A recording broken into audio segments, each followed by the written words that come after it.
This is Daily Blast Live. We're talking about what you're talking about. Real, honest, entertaining, live. DBL starts right now. 3, 2. Strong, good eye contact. Welcome to DBL. It is Friday. Yes. I needed that. Yeah. September 4th. I'm Revving to go. That's right, with Erica. Brandon is joining us from home. What's going on, Brandon? How you feeling? Life is good right now. I'm glad to be on the show with you two. Erica, I love the energy. Torrey, your energy is always infectious. So let's have a great show and lead these people into a great weekend. Wow. We shall lead. We will lead. Oh, we appreciate that. I like that. All right, let's get started and talk about the big Labor Day holiday weekend. Of course, the pandemic is changing everything. While people are expected to hit the road this holiday to head to barbecues, beaches, and family get-togethers, it'll be far less than usual still. Health officials are stressing the importance of personal responsibility in the hopes of preventing a third wave of infections this fall. So here's what the Surgeon General said about it this morning on GMA.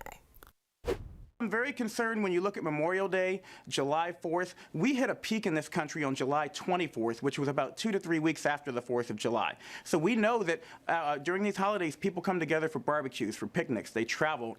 And that sets us up for spread of a highly contagious disease. We've got kids going back to school.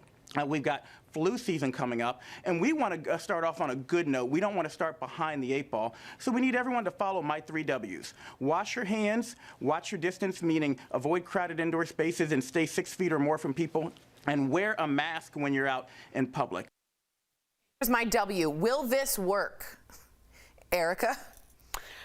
I think we've gotten to the portion of the program where people are just ready to risk it all for the ability to do as they please. I sincerely hope that the majority of Americans will follow protocol, because the idea that so many students are back in school and how egregiously this could spread through schools and then going home is horrifying. So I really hope that people are getting the memo and it's not going to be a repeat of Memorial Day. I really hope they have. Do you think, Brandon, just in your wildest dreams, are we going to be better than we were for Memorial Day and July 4th? No, I don't think so, Tori. I think, like Erica's right. Like, people would rather risk. People are okay risking it to have fun, to go out and to live their lives now. We did the lockdown thing. We did the quarantine thing. We did phase 1, phase 2, phase 3. Now people are feeling like, hey, it's either it's on the government or it's on these virologists to come up with something so we can go back to living a true normal life. Yeah. But I can't travel. I won't be traveling this weekend just because I don't feel like I'm ready to do all that yet. Yeah, I'm not either. And remember, in my opinion, it's the patriotic thing to do to wear a mask for your fellow Americans. It really is. We'll see how that goes. Well, we have to move to this story. Overnight, officials killed a man suspected in the shooting death of a pro-Trump supporter in Portland last weekend. Little confusing. We're going to take you through this story. A federal task force was trying to arrest this man. He's the suspect, Michael Forrest Rynell. But officials say he pulled a gun during the encounter and was then shot and killed by authorities. Now, Rynell was suspected of killing this man, Aaron Danielson, a supporter of a right-wing group in Portland known as Patriot Prayer. He was shot in the chest Saturday night. Rynell spoke with Vice News prior to his death, claiming that he actually shot Danielson in self-defense. So let's take a look at this.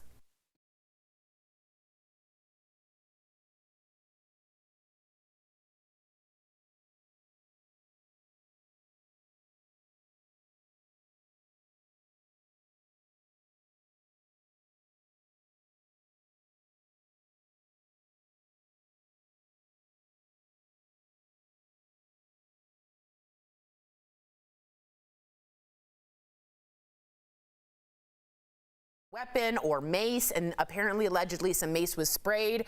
When will this sort of stop, this situation? Because we're getting news of this every single day. Erica, what do you think? I mean, I'm just going to be honest. I've been saying for the past 3 years that there's a contingency of people who are lobbying for not only race wars, but also wars between political sides. And it has become increasingly more violent. And until someone takes charge and really I don't know, maybe a little bit of law and order here, because this is not going to get better before it gets worse. I agree with this. I can't believe we're looking at America. I know people say that every day in the news, but I'm like, I can't believe this is America. Brandon, what are your thoughts on this situation? What do you think will diffuse this situation? Do we need federal guards to come in at this point? We're past diffusing this, Tori. I don't think there is diffusing this. Just like Erica said, like there's race wars, there's political wars, there's classism. Like right now, we can't seem to agree on anything when it comes to this country. But what I will tell you is because my mother, she follows and she tracks all right-wing extremists, left-wing extremists, and she's been talking about this for quite some time, all summer, about how something big is going to happen. Maybe not a civil war, but you look at this and you just think, Kyle Rittenhouse had a GoFundMe within 24 hours set up with over $100,000 and his GoFundMe set up within being arrested. This guy's on Vice doing TV interviews. I look at it like people, how we talk about the mass murderers. When one person sees a mass murderer or school shooter, how they want a copycat. Now they want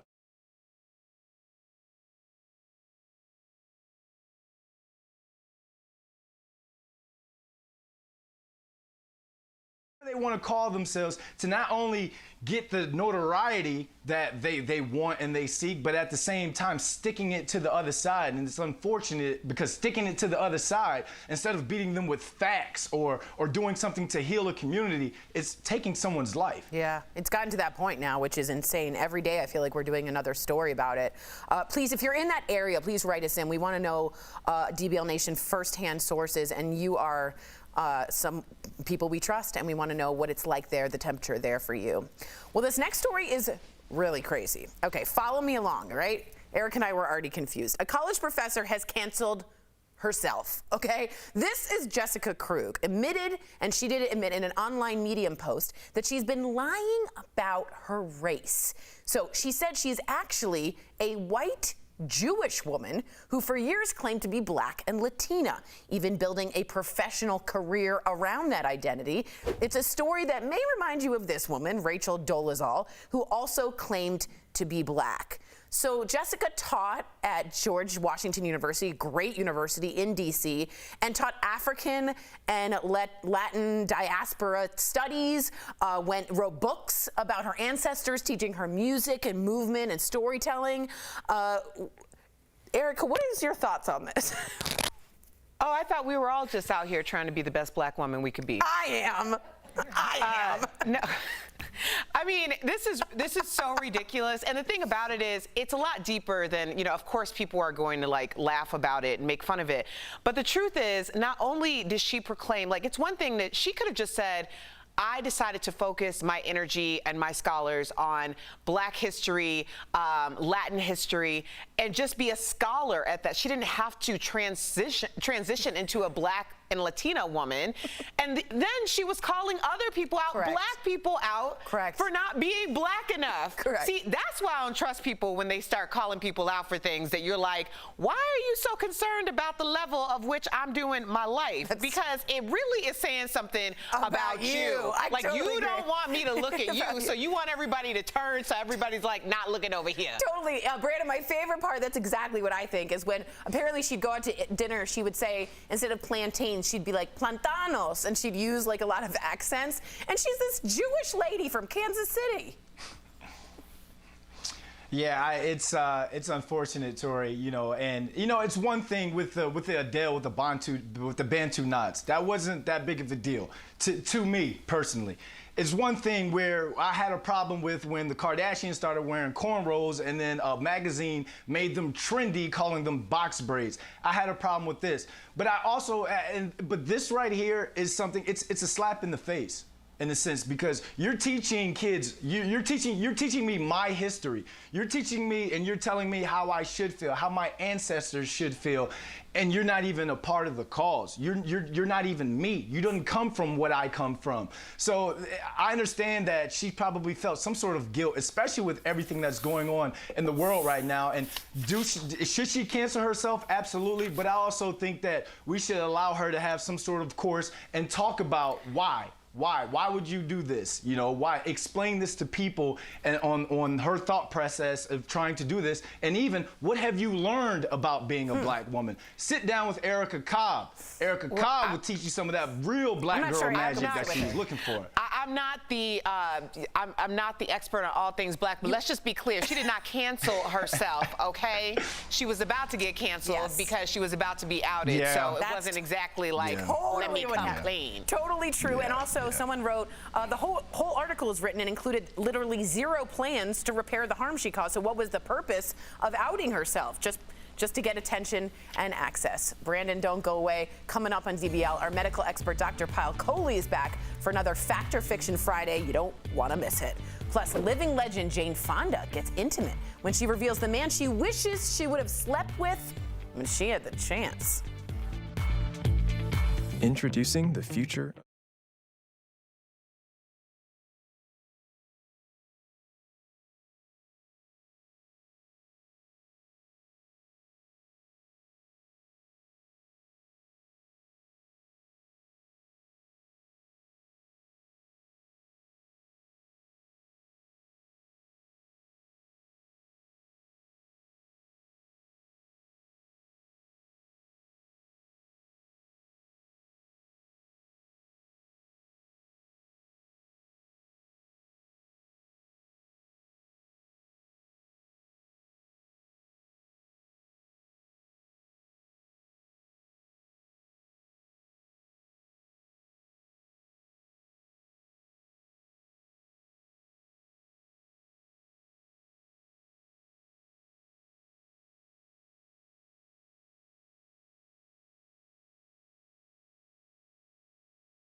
Welcome back to DBL. It's never been more important to stay informed, and it's also never been trickier to avoid misinformation. There's so much confusion out there these days. We get it. We're here for you. That's why we bring you someone smarter than us, Dr. Pauly. Today is Fact or Fiction Friday, my favorite. So, Doc, help us out by saying if these popular beliefs are fact or fiction. I just described what fact or fiction is.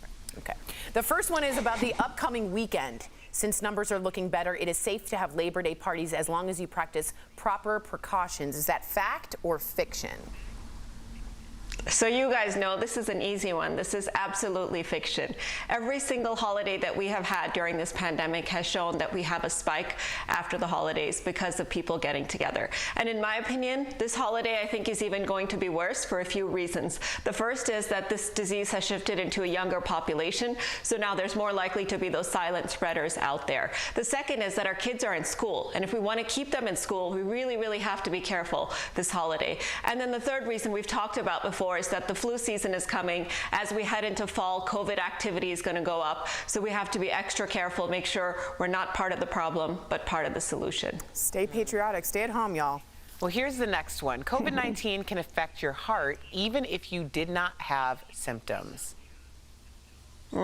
This is a fact, and this is a really scary fact, I'm sure, for people to hear. And even for me as a cardiologist, it's a pretty scary fact to think about. So there was a study that came out in JAMA Cardiology that looked at 100 patients that had mild or no symptoms and checked out an MRI on their heart about 2 months after their initial infection. And what they saw was that 60% of them had signs of active inflammation in the heart, even 2 months after their infection. And just yesterday, the Big Ten actually announced that 15% of their athletes are showing signs of myocarditis or inflammation of the heart muscle based on their cardiac MRI. And many of them, you guys, had no symptoms at all or very few symptoms with the initial infection. So this scares me a lot. We don't know what the implications are. Is this permanent? Is this going to cause damage? Is this something that goes away? Does this happen with other viruses? These are all questions we're still waiting to answer, but certainly a scary finding. That heart connection makes me so worried because you don't know the results later on in life and people without symptoms think they're fine. That just worries me. All right, our last one says the leading COVID-19 vaccine uses a new technology that will permanently change your DNA. What? This is a fiction, but it's been showing up on social media a lot. So the new vaccine does use a new technology. It's called messenger RNA, and it's basically taking the viral genetic code, the blueprint for the spike protein of the virus, and injecting it into the host. Then the host's body actually makes that viral protein so that the immune system learns to recognize it and fight it. But the misconception part is that that DNA, that genetic material, does not incorporate into the host's genome. So it's not going to genetically alter you. It's not going to cause any long-term genetic alterations. That's all sci-fi movie type stuff. That's not actually reality. I'm not going to turn into a different human being. No, I'll be fine. Okay, that makes me feel better. All right, well, thank you so much for becoming a redhead. I know. Actually, redheads, they seemingly have a great time. Thank you so much, Doctor. We'll see you next week. If you have a question about coronavirus you want answered by Dr. Pauly, write us on social media. You can also email info@dailyblastlive.com. Appreciate that so much. Please spread the word. Fact and fiction, it's important to get the right information out there. We'll be right back.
Welcome back to DBL. Jane Fonda is spilling the tea about some of her past relationships. She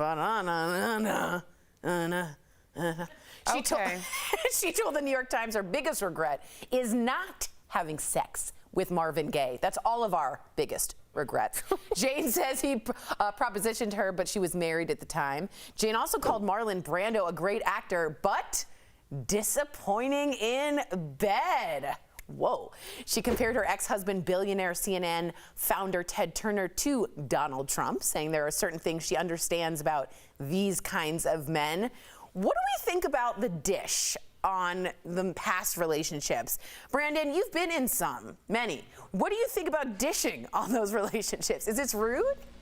Oh, since we're throwing shade, why don't I throw a little shade back? I think this is the double standard of all double standards, because here, a case in point, we did a show when John Mayer had called Jessica Simpson his sexual napalm, and the women in our show, our DBL Nation, the women of DBL Nation, who I love, wrote in and was blasting this man for doing that. This is no different than what Miss Jane Fonda is doing, Fair. respectfully. That's fair. So, ladies. Erica, respond, please. Well, first of all, we're talking about people who aren't even here anymore, and I don't know if it's necessarily if Marvin Gaye would be upset that she regretted not getting it on. With him.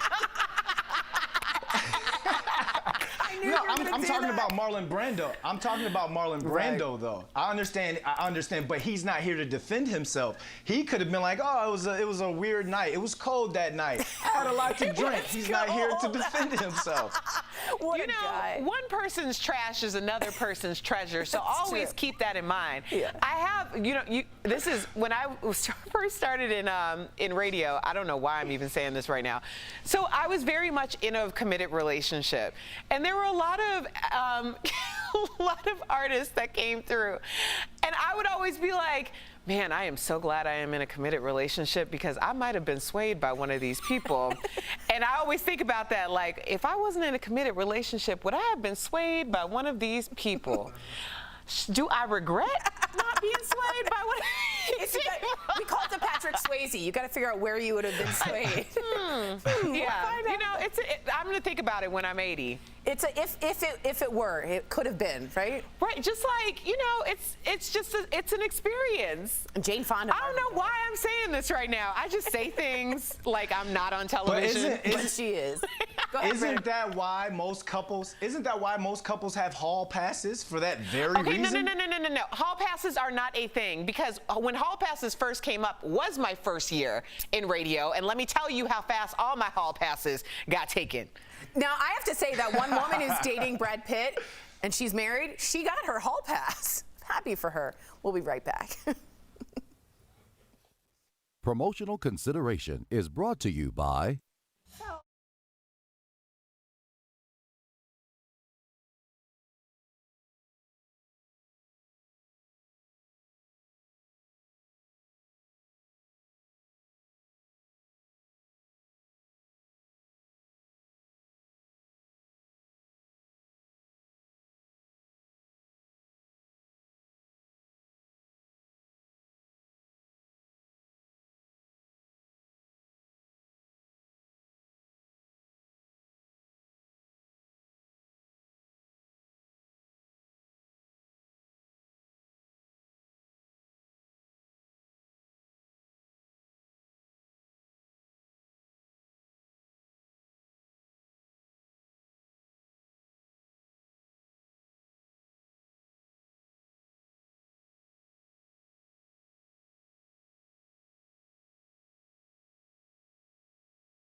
Welcome back to DBL. Y'all ready for the 3-day weekend? Yeah.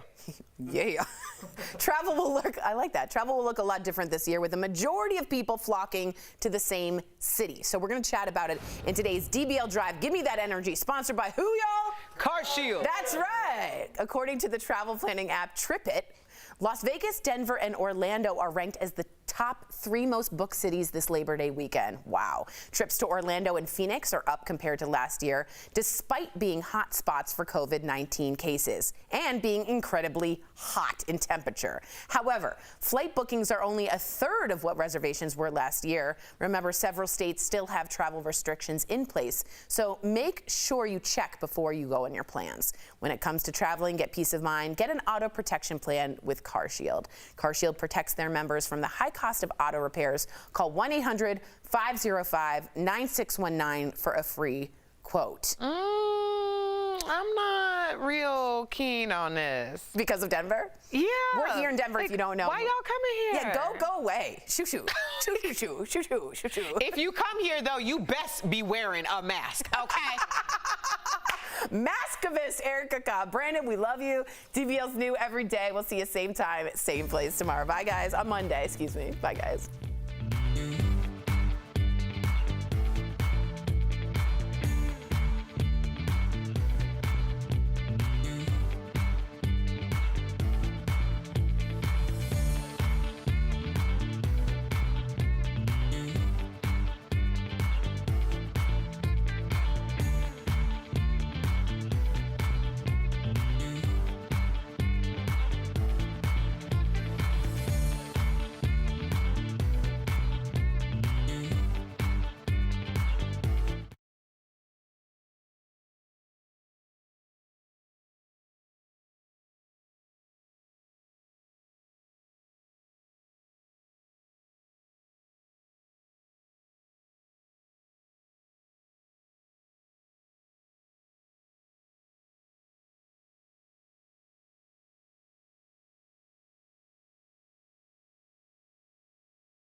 We're talking about today on Daily Blast Live. The suspect in a deadly shooting of a right-wing activist in Portland gets killed by officers during an attempted arrest. The interview he did before his death. I felt like I had no choice but to do what I did. A white professor admits to lying about being black. The reason she's outing herself now, as many wonder, why'd she do it? Jane Fonda's sex confessions. She's spilling the deets on her past, revealing who she regrets turning down. Plus, the actor who wasn't quite her cup of tea in the sheets. And our interview with 90s legend and comedian Pauly Shore. What did he say that had Al cracking up? Real, honest, entertaining, live. This is Pauly Shore, and the Daily Blast Live starts right now, dudes. Mwah. Yes. Yes, thank you, Pauly Shore. Talk about a blast from the past. I love it. Welcome to DBL. It is Friday, September 4th. I'm Sam here with Erica. Now, Jeff, I want to get you in on our iconic A Day, a moment that I look forward to. Erica Cobb, what day is it? Oh, it's Friday! Yes. You know, here's a little speaking blast from the past. Sam Shocker, season 1, bought me Friday earrings. Oh my gosh, that's right. I still have them, but I was told a while ago that maybe we don't need to advertise. So I do wear them. They're cute. Just not on the show. They're super cute. Thank you. Erica. Yes. You're welcome. Yes, how are you doing this Friday, Jeff? I feel good. I'm ready for the weekend. You know, a couple more hot weekends left here in Denver, so I'm going to take advantage, you know? Careful there. It's supposed to snow on Tuesday here in Denver. Yeah, that's true. Well, it's going to be 90 today, so I'm going to hit the pool. Good. All right. Speaking of the pool, it's the big Labor Day holiday weekend, but of course, the pandemic is changing everything. Now, while people are expected to hit the road this holiday to head to barbecues, beaches, the pool, family get-togethers, it'll be far less than usual. Still, health officials are stressing the importance of personal responsibility in the hopes of preventing a third wave of infections this fall. Here's what the Surgeon General said about it this morning on GMA. I'm very concerned when you look at Memorial Day, July 4th. We hit a peak in this country on July 24th, which was about 2 to 3 weeks after the 4th of July. So we know that during these holidays, people come together for barbecues, for picnics, they travel. And that sets us up for spread of a highly contagious disease. We've got kids going back to school. We've got flu season coming up, and we want to start off on a good note. We don't want to start behind the 8 ball. So we need everyone to follow my 3 W's. Wash your hands, watch your distance, meaning avoid crowded indoor spaces and stay 6 feet or more from people, and wear a mask when you're out in public. The 3 W's, very important. Okay, number 1, Erica, what are you going to do this weekend? And number 2, do you think this is going to set us up for another wave? I have no plans. I was just going to stay home and mind my business. But I do hope that people are exercising extra care, especially when going outside of where they immediately live.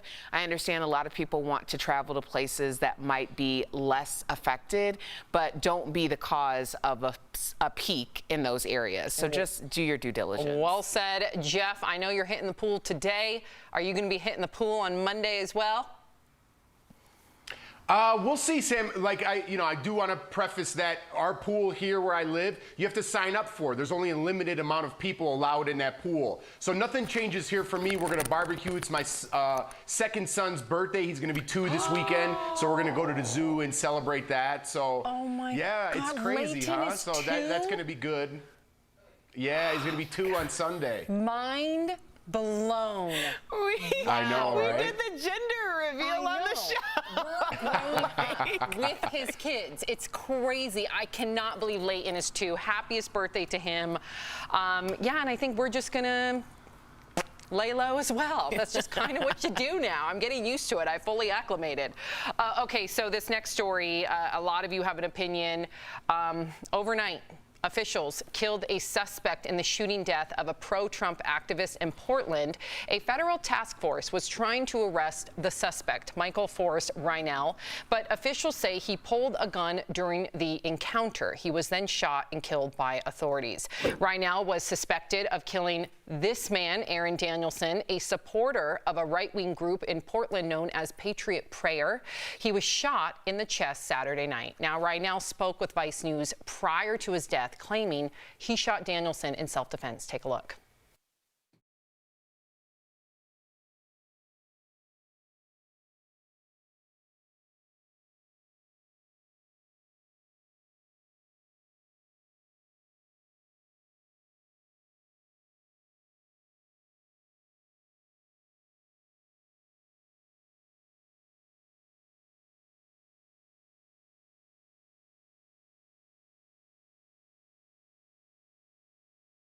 It's almost like a civil war. Erica, do you think that this will further inflame the tension there? What will diffuse the situation? Sam, we have to decide who we want to be, because now you have 2 men dead.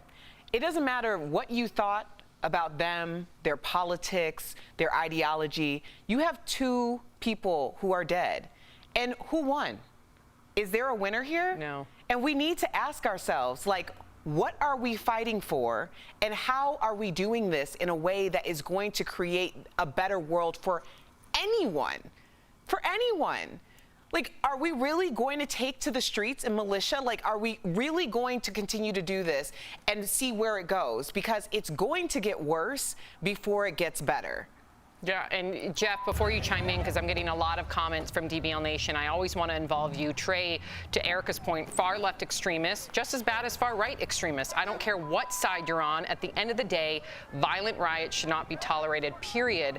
And then we have Jonathan. These Democrat mayors need to get a handle on their cities. These are not peaceful protests anymore, while other people are saying don't let one rioter ruin the momentum of all the peaceful protesters. What would you say, Jeff? I'm going to agree with Trey on this. You know, these are extremists, the Trey that wrote in. Yep. These are extremists. There's no talking to them, Sam. And what is the percentage of those extremists, right? Very, very, very, very small, but they're the loudest. That's what we talk about, unfortunately. That's what news media talks about. I love our show, Sam, because we can have conversations about what's really going on. Yes, we have to show these stories of the extremists, but that doesn't represent America, even though we're blinded by it right now. That is not America. Most people are civil. Most people have peaceful protests. Most people are just going about their business and trying to be a good citizen, wear a mask. But we don't cover stories like that because they're boring. We have to cover the extremist story. And this is a small percentage. But like Erica said, unfortunately, I think it's going to get worse before it gets better. Ugh, I hope not. I really do, especially with an election coming up.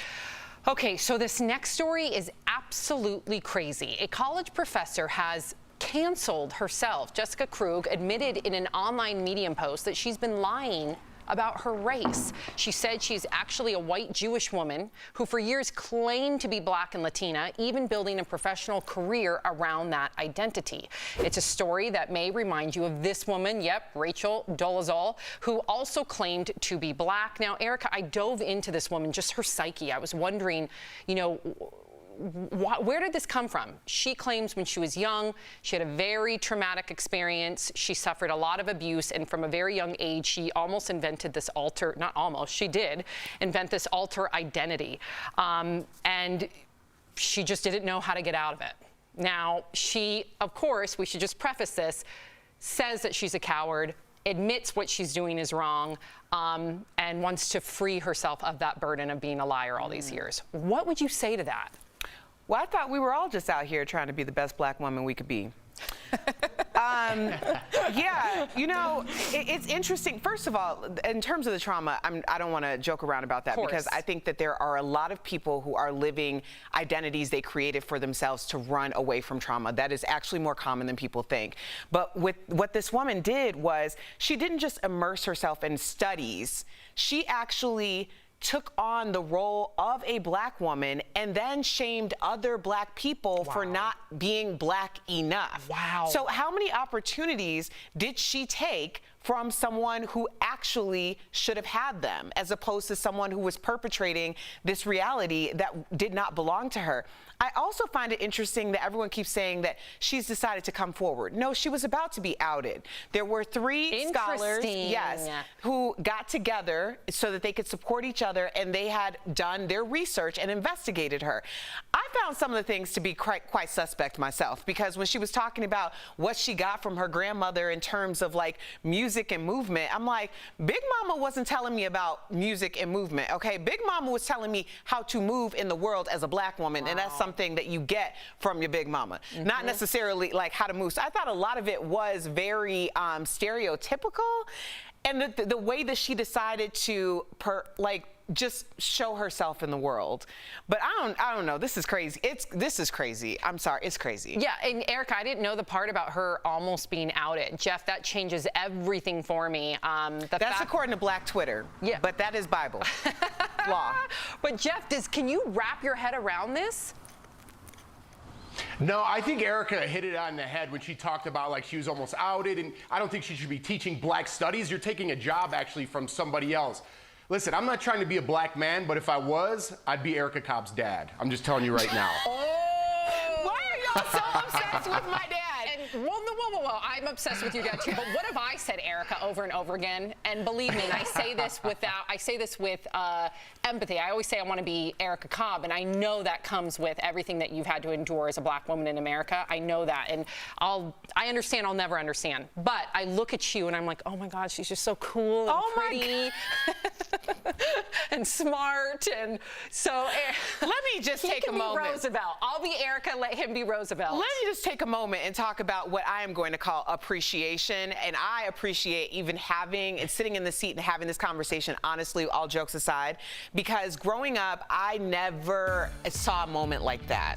And I know that there's a little black girl out there who's like, wow, I am elevated by that moment. And we're all cool, but it's just like, I mean, it's deeper than what we're really making it be. So thank you. Wow. Yeah, thank you.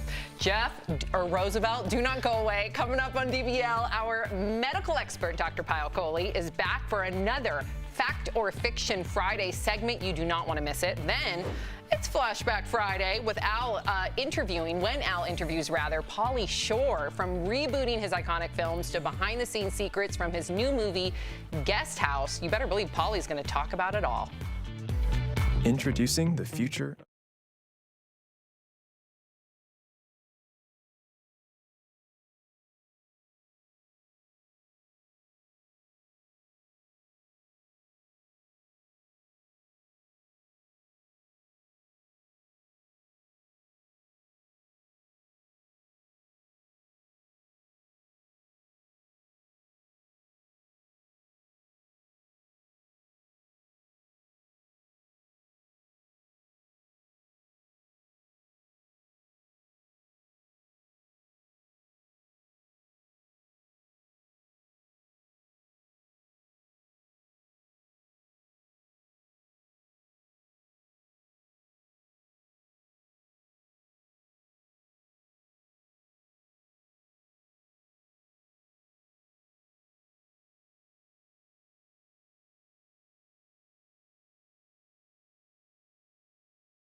Welcome back to DBL. Well, there's a lot of confusion about COVID-19 these days, and that's why we bring on Dr. Pauly to clear it up. She joined Tori Shulman and I earlier to do just that on Fact and Fiction Friday. Check it out.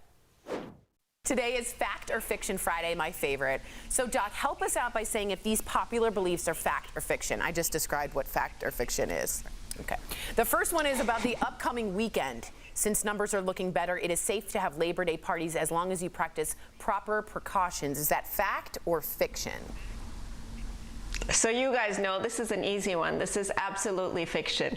Every single holiday that we have had during this pandemic has shown that we have a spike after the holidays because of people getting together. And in my opinion, this holiday I think is even going to be worse for a few reasons. The first is that this disease has shifted into a younger population, so now there's more likely to be those silent spreaders out there. The second is that our kids are in school, and if we want to keep them in school, we really, really have to be careful this holiday. And then the third reason we've talked about before is that the flu season is coming. As we head into fall, COVID activity is going to go up, so we have to be extra careful, make sure we're not part of the problem, but part of the solution. Stay patriotic, stay at home, y'all. Well, here's the next one. COVID-19 can affect your heart even if you did not have symptoms. This is a fact, and this is a really scary fact, I'm sure, for people to hear. And even for me as a cardiologist, it's a pretty scary fact to think about. So there was a study that came out in JAMA Cardiology that looked at 100 patients that had mild or no symptoms and checked out an MRI on their heart about 2 months after their initial infection. And what they saw was that 60% of them had signs of active inflammation in the heart even 2 months after their infection. And just yesterday, the Big Ten actually announced that 15% of their athletes are showing signs of myocarditis or inflammation of the heart muscle based on their cardiac MRI. And many of them, you guys, had no symptoms at all or very few symptoms with the initial infection. So this scares me a lot. We don't know what the implications are. Is this permanent? Is this going to cause damage? Is this something that goes away? Does this happen with other viruses? These are all questions we're still waiting to answer, but certainly a scary finding. That heart connection makes me so worried because you don't know the results later on in life and people without symptoms think they're fine. That just worries me. All right, our last one says the leading COVID-19 vaccine uses a new technology that will permanently change your DNA. What? This is a fiction, but it's been showing up on social media a lot. So the new vaccine does use a new technology. It's called messenger RNA, and it's basically taking the viral genetic code, the blueprint for the spike protein of the virus, and injecting it into the host. Then the host's body actually makes that viral protein so that the immune system learns to recognize it and fight it. But the misconception part is that that DNA, that genetic material, does not incorporate into the host's genome. So it's not going to genetically alter you. It's not going to cause any long-term genetic alterations. That's all sci-fi movie type stuff. That's not actually reality. I'm not going to turn into a different human being. No, I'll be fine. Okay, that makes me feel better. All right, well, thank you so much for become a redhead. I know. Actually, redheads, they seemingly have a great time. Thank you so much, Doctor. We'll see you next week. If you have a question about coronavirus you want answered by Dr. Pauly, write us on social media. You can also email info@dailyblastlive.com. Appreciate that so much. Please spread the word. Fact and fiction, it's important to get the right information out there. We'll be right back. This was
Welcome back to DBL. 90s icon Pauly Shore is back with a new movie, Guest House. Earlier, Al caught up with him and shared some nostalgia for the decade. That's in today's Chatting with the Stars.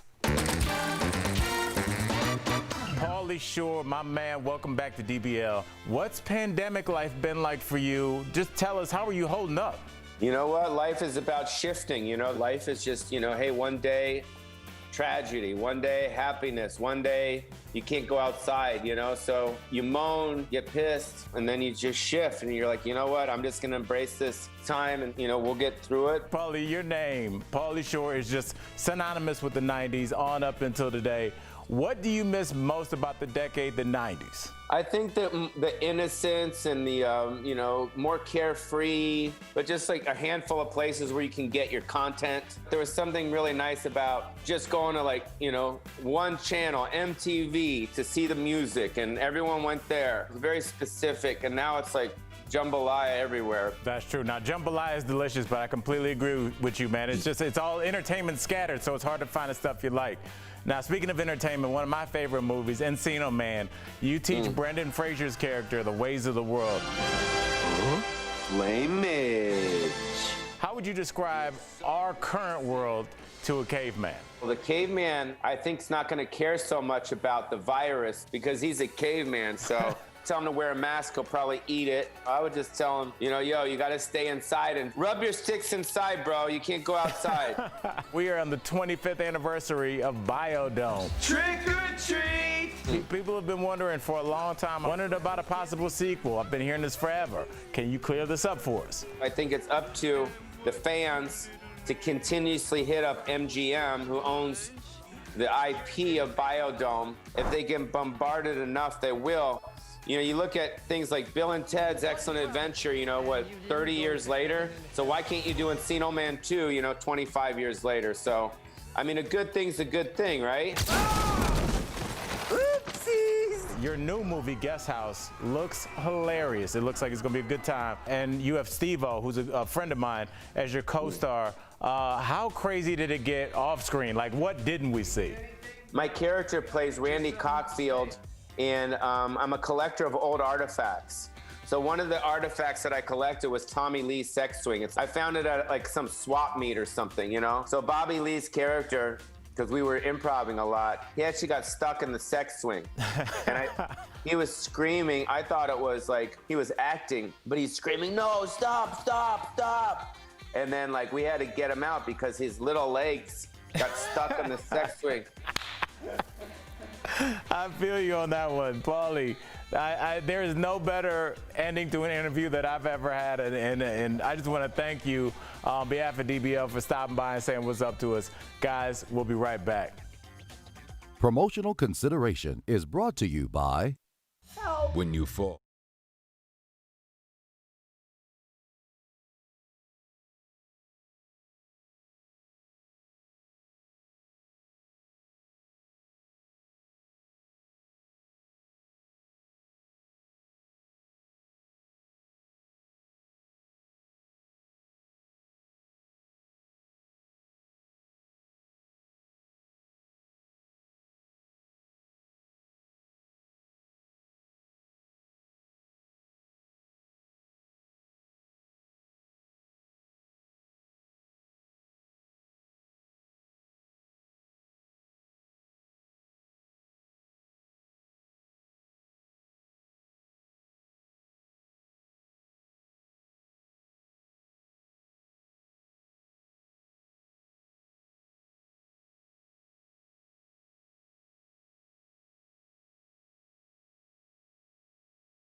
Well, that's all the time we've got. If you're sticking around, here's what's coming up on DBL. Living legend Jane Fonda gets intimate when she reveals the man she wishes she would have slept with. Ooh, and talk about an expensive sick day, why the Batman just halted production again. DBL's new Every Day. We'll be right back.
We're talking about what you're talking about.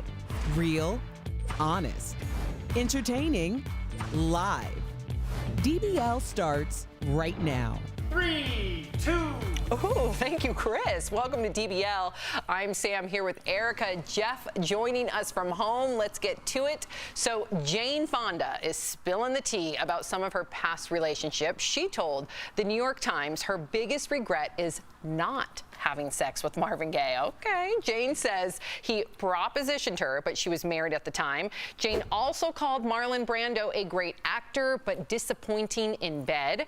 And she compared her ex-husband, billionaire CNN founder Ted Turner, to Donald Trump, saying there are certain things she understands about these kinds of men. Ooh, what do we think of Jane, Jeff, airing her dirty laundry, dishing the dirt on her past relationship, so to speak? I like it, kind of. She kind of blew my mind with the Marvin Gaye thing, you know? Like, you make love to Marvin Gaye. I never thought about making love to Marvin Gaye. You see what I'm saying? No. Oh, my gosh. So clearly we know what song Jeff's listening to in the background when he and Jordan get it on. Just saying. Wow, TMI. Oh, man. TMI. Oh, man. Erica, what do you make of this? I was just thinking about all my missed opportunities by being married. No, I'm just kidding. No, same. Same. We've actually had this conversation. Yes. So I was married before, and it was at the beginning of my career in radio. And like all these artists would come by, and like, you know, there were just all of these things that were happening. And I am very grateful that I was very married, because I really don't know if I would have said no to everything. Ooh, like, Erica, I really don't know. I can relate. Back in my waitress days, let me tell you, there were many opportunities with many big celebrities, ones that I had crushes on, you know, but no, it wasn't with Mark. I was in a very serious relationship with somebody else, and I look back, and that guy was I don't know if I can say the word. Okay, our EP over there is being like, So that guy was not worth me missing out on some of these pretty cool peeps. What about you, Jeff? Did you ever miss any opportunities in Hollywood? No. There were none with, so, I mean, I was never approached like by a celebrity to like, you know, have a relationship with, unfortunately. So I wish I had a good story for you, but I don't. What's the difference between men and women? Okay. I'm like, man, all of those trips I missed out on. That was before Instagram. You know, the ones where you take pictures, but y'all don't know who took the picture. Oh. You like in Belize, the Maldives. Mm-hmm. I'm not even mad. I'm just saying. I know. Speaking of Hollywood, production on the new Batman film has been shut down again, only days after it resumed. Vanity Fair is reporting that Robert Pattinson tested positive for COVID-19. Warner Brothers confirmed that a cast member contracted the virus, but they did not say who. Production was originally shut down in March due to the pandemic. Robert and all cast and crew who were in contact with him are now under a 2-week quarantine. The movie is supposed to come out in October of next year. I can only imagine that this is a sign of things to come for movies and TV shows ramping up production. Jeff, you of all people know this all too well. You recently starred in a film. You went to, where'd you go? Georgia, and shot this movie, but you guys had very strict protocols. I'm sure they did too. But talk a little bit about that. Yes, Sam, it's why I always talk about testing, and I wish we had more of it. We were kind of in our own bubble. You know, we got tested every 3 days. I got tested before I left. I got tested when I landed, and then every 3 days moving forward. Everyone on the set was tested. I think we have like a little behind the scenes clip here. This was a late night shoot, and this was just me randomly filming, but everybody is wearing their mask. You have to do your job in order for this to make it work. If one person goes to the bar, if one person does something wrong, it affects the whole production. And everyone was so happy to be working, so grateful to be there, that everybody followed the rules. We had 0 positive tests. Everyone was in compliance with that because they were happy to be there. Unfortunately, if you have these big movies and you have hundreds of people working on set, like I said, it only takes one and everything is shut down. Very scary. Yeah. Well, I'm glad that your set was safe, Jeff, and we can't wait to see the movie. It'll probably be like a year, DBL Nation, but we'll keep you posted.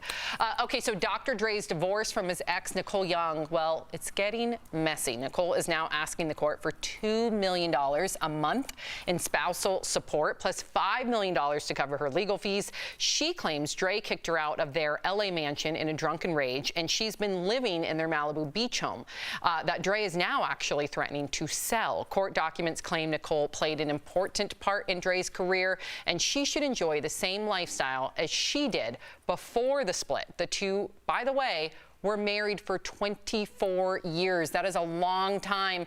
Jeff, do you think that she deserves $2 million a month, or is that too much in your eyes? No, she doesn't.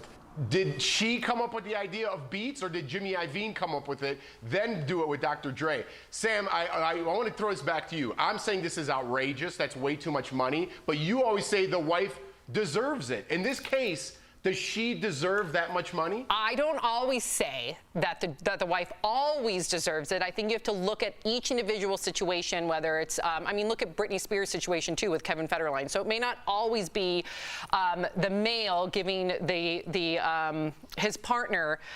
You're beating around the bush here. Does she deserve $2 million $2 million a month? sounds like an astronomical amount of money. The first time I heard it, yeah, I like nearly spit out my tea this morning when I read that. However, I don't know for the past 24 years what she has done to contribute to that relationship, that business relationship. Listen, partners lift one another up. I see that with you and Jordan. So I see that with Eric and Anthony. I see that with my husband and I. Like, without Mark, I would never be sitting in this chair today, and vice versa with his company. So I do understand the sacrifice. I don't know what their monthly bills are. If she and the kids are living and their mortgage and all the other expenses add up to that amount, then I would say, okay, that makes sense. But I would have to see those receipts. Now, if this is an excess of $1 million or $1.5 million a month, I would say that's ridiculous, because then you're taking advantage of somebody and you're acting out of spite. But I do not know that for sure. Erica, what's your opinion? Well, I think $2 million a month is very different for them than it is for us. Let's just be honest. So we're not in these people's pockets. We're not in their financials. We don't know what that percentage is. But we do know that Dr. Dre definitely has evolved in terms of his success.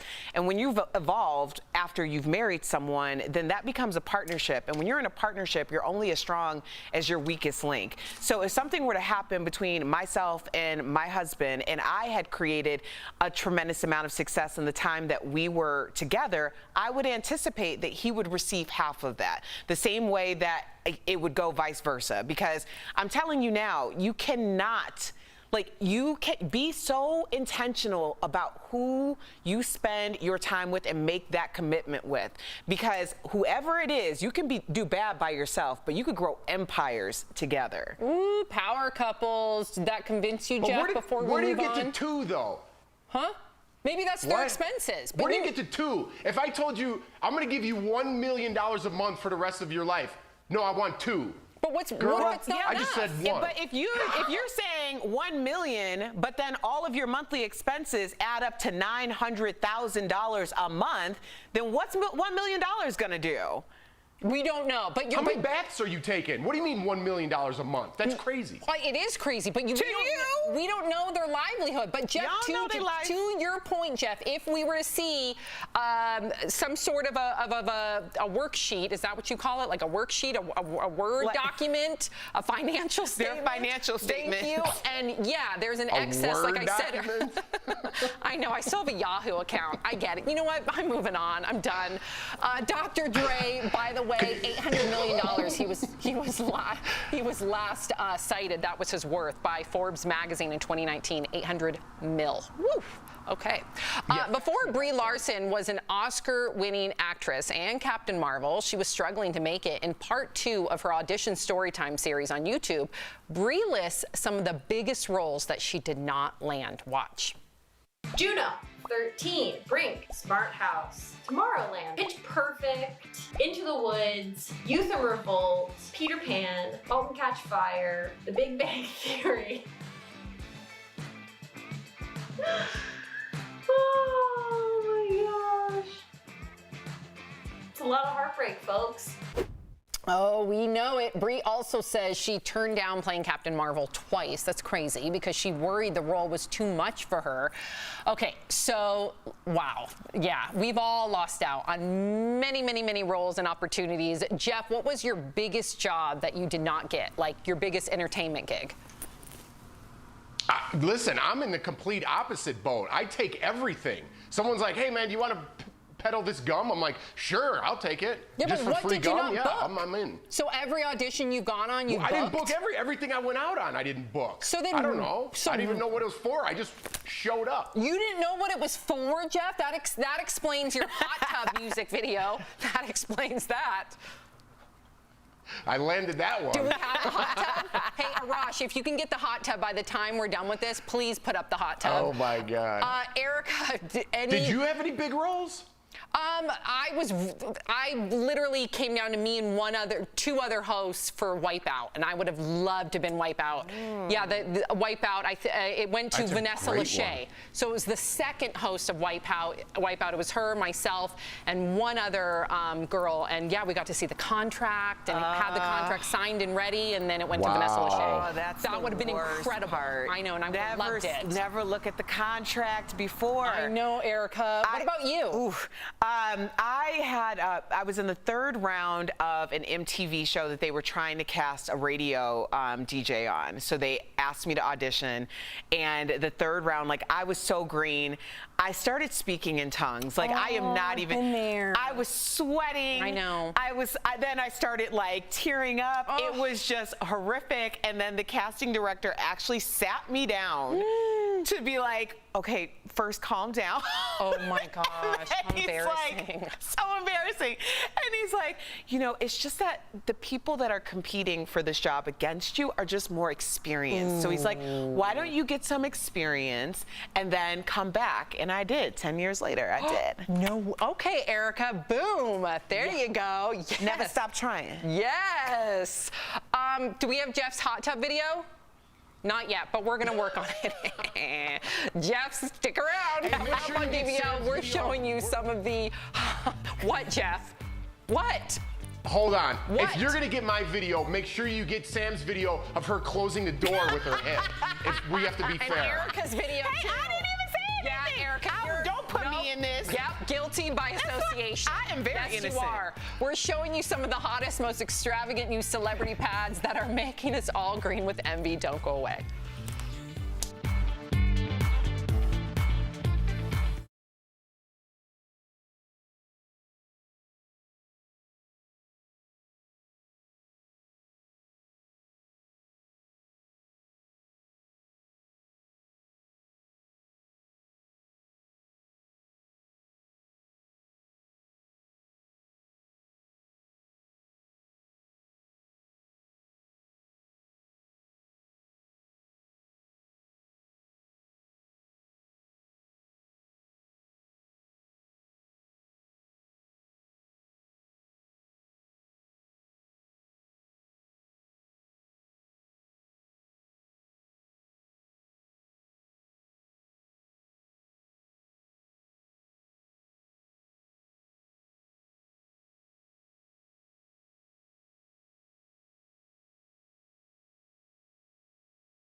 Welcome back to DBL. When it comes to celebrities and their real estate, there seems to be no limit to the luxury. Tyler Perry, who at one point lived in his car, is now America's newest billionaire. Yes. Check out this video from TMZ. He's putting...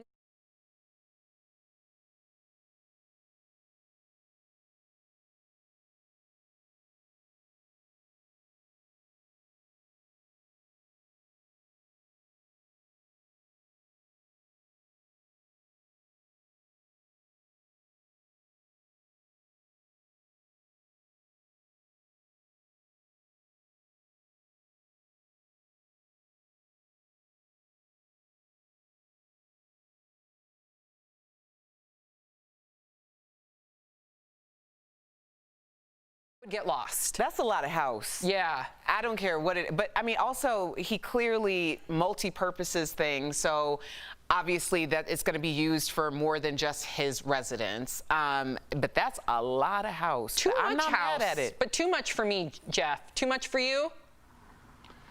Listen, he's building an empire over there, Sam. He deserves every piece of that land.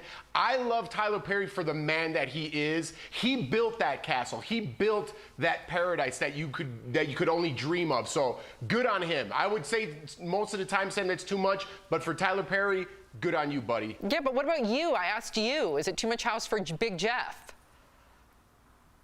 Oh, Big Jeff wouldn't mind an airport outside his house.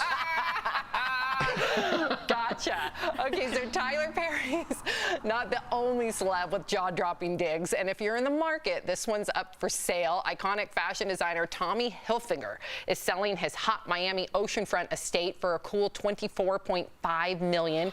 Oh my gosh, that black and white shower. I'm dying.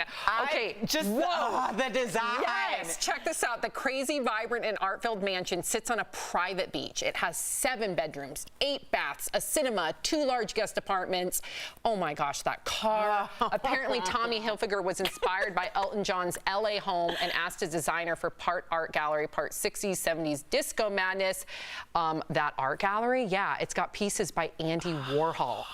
Whew, I want one of those apartments. So this house, 7 bedrooms, still big, but not too big. This is much more my jam. Very eclectic, very cool. I want this place. I love the design. Me too. I remember when I was like 12 years old, Oprah was talking about like do what you can with what you have. So she would go to these these museums and get like postcards and frame them. Yes. So I started doing that because I wanted like even my studio apartment to be like the best I could have it with what I had. Smart. But oh my gosh, that is.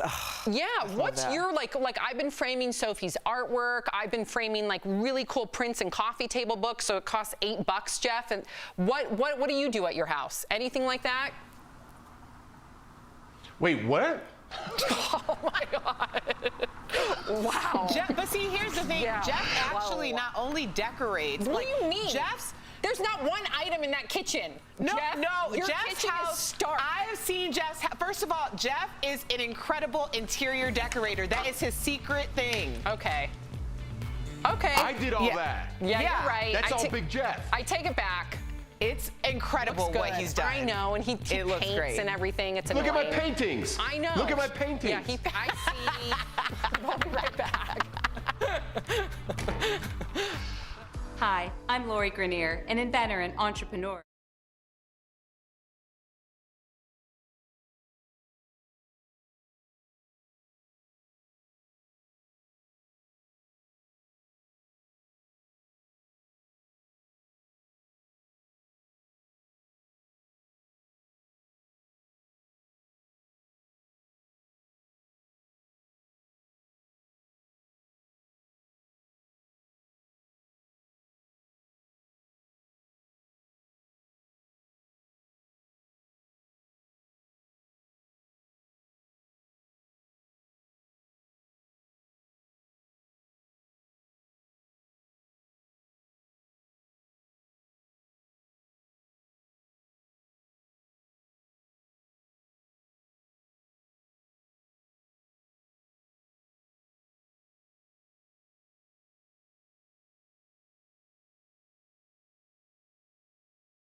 DBL ready for the 3-day weekend? Well, travel will look a lot different this year with a majority of people flocking to the same cities.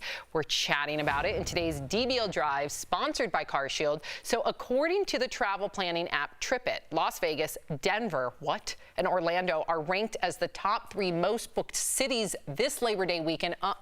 Trips to Orlando and Phoenix are up compared to last year, despite being hot spots for COVID-19. However, flight bookings are only a third of what reservations were last year.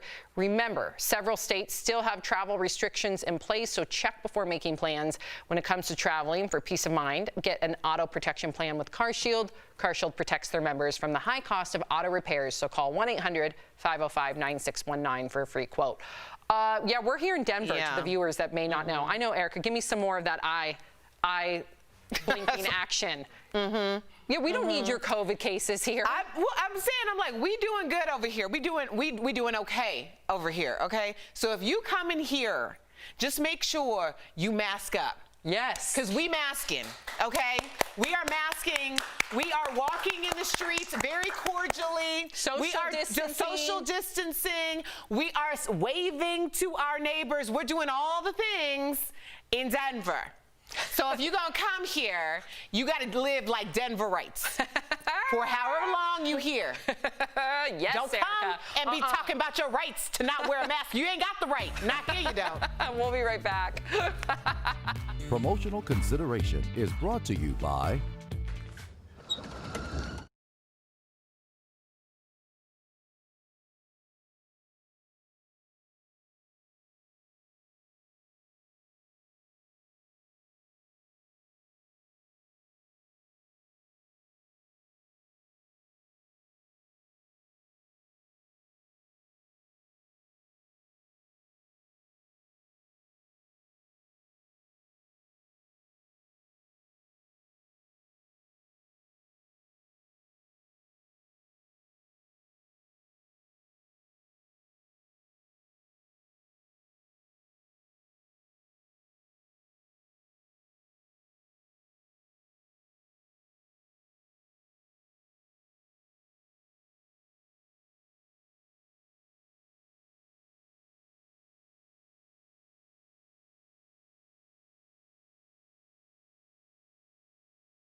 Welcome back to DBL. So DBL Nation, as promised, I hinted to a certain hot tub video of Jeff. Enjoy. Oh my God. Yeah, this is still daytime television, people.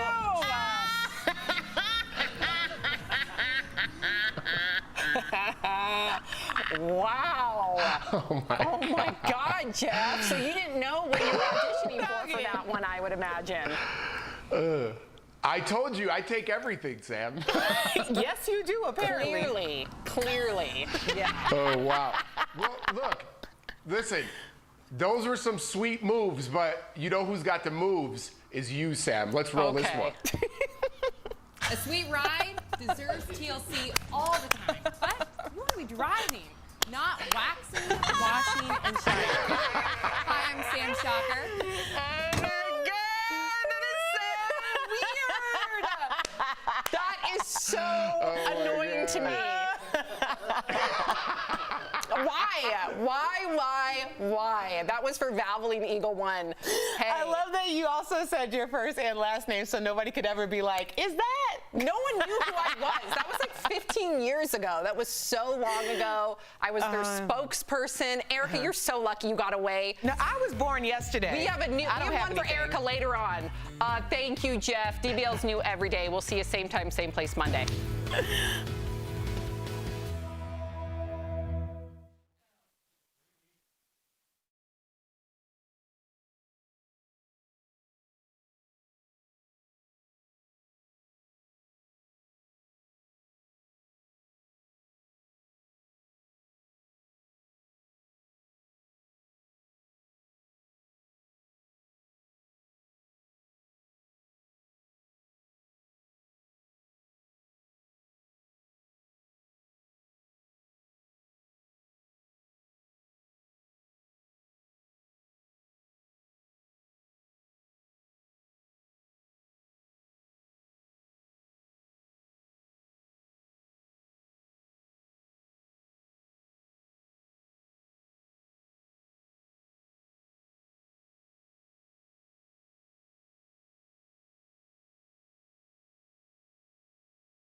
Here's what we're talking about today on Daily Blast Live. The suspect in a deadly shooting of a right-wing activist in Portland gets killed by officers during an attempted arrest. The interview he did before his death. I felt like I had no choice but to do what I did. A white professor admits to lying about being black. The reason she's outing herself now, as many wonder, why'd she do it? Jane Fonda's sex confessions. She's spilling the deets on her past, revealing who she regrets turning down. Plus, the actor who wasn't quite her cup of tea in the sheets. And our interview with 90s legend and comedian Pauly Shore. What did he say that had Al cracking up? Real, honest, entertaining, live. This is Pauly Shore, and the Daily Blast Live starts right now, dudes. Mwah. Yes, thank you, Pauly Shore. Talk about a blast from the past. I love it. Welcome to DBL. It is Friday, September 4th. I'm Sam here with Erica. Now, Jeff, I want to get you in on our iconic A Day, a moment that I look forward to. Erica Cobb, what day is it? Oh, it's Friday! Yes. You know, here's a little speaking blast from the past. Sam Shocker, season 1, bought me Friday earrings. Oh my gosh, that's right. I still have them, but I was told a while ago that maybe we don't need to advertise. So I do wear them. They're cute. Just not on the show. They're super cute. Thank you. Erica. Yes. You're welcome. Yes, how are you doing this Friday, Jeff? I feel good. I'm ready for the weekend. You know, a couple more hot weekends left here in Denver, so I'm going to take advantage, you know? Careful there. It's supposed to snow on Tuesday here in Denver. Yeah. That's true. Well, it's going to be 90 today, so I'm going to hit the pool. Good. All right. Speaking of the pool, it's the big Labor Day holiday weekend, but of course, the pandemic is changing everything. Now, while people are expected to hit the road this holiday to head to barbecues, beaches, the pool, family get-togethers, it'll be far less than usual. Still, health officials are stressing the importance of personal responsibility in the hopes of preventing a third wave of infections this fall. Here's what the Surgeon General said about it this morning on GMA. I'm very concerned when you look at Memorial Day, July 4th. We hit a peak in this country on July 24th, which was about 2 to 3 weeks after the 4th of July. So we know that during these holidays, people come together for barbecues, for picnics, they travel. And that sets us up for spread of a highly contagious disease. We've got kids going back to school. We've got flu season coming up, and we want to start off on a good note. We don't want to start behind the 8 ball. So we need everyone to follow my 3 W's. Wash your hands, watch your distance, meaning avoid crowded indoor spaces and stay 6 feet or more from people, and wear a mask when you're out in public. The 3 W's, very important. Okay, number 1, Erica, what are you going to do this weekend? And number 2, do you think this is going to set us up for another wave? I have no plans. I was just going to stay home and mind my business. But I do hope that people are exercising extra care, especially when going outside of where they immediately live. I understand a lot of people want to travel to places that might be less affected, but don't be the cause of a peak in those areas. So just do your due diligence. Well said. Jeff, I know you're hitting the pool today. Are you going to be hitting the pool on Monday as well? We'll see, Sam. Like I do want to preface that our pool here where I live, you have to sign up for. There's only a limited amount of people allowed in that pool. So nothing changes here for me. We're going to barbecue. It's my second son's birthday. He's going to be 2 this weekend. So we're going to go to the zoo and celebrate that. So yeah, God, it's crazy, Layton huh? is So 2? that's going to be good. Yeah, he's going to be 2 on Sunday. Mind blown. I know, right? We did the gender reveal on the show. With his kids. It's crazy. I cannot believe Layton is 2. Happiest birthday to him. Yeah, and I think we're just going to lay low as well. That's just kind of what you do now. I'm getting used to it. I fully acclimated. Okay, so this next story, a lot of you have an opinion. Overnight, officials killed a suspect in the shooting death of a pro-Trump activist in Portland. A federal task force was trying to arrest the suspect, Michael Forrest Reinell, but officials say he pulled a gun during the encounter. He was then shot and killed by authorities. Reinell was suspected of killing this man, Aaron Danielson, a supporter of a right-wing group in Portland known as Patriot Prayer. He was shot in the chest Saturday night. Now, Reinell spoke with Vice News prior to his death, claiming he shot Danielson in self-defense. Take a look.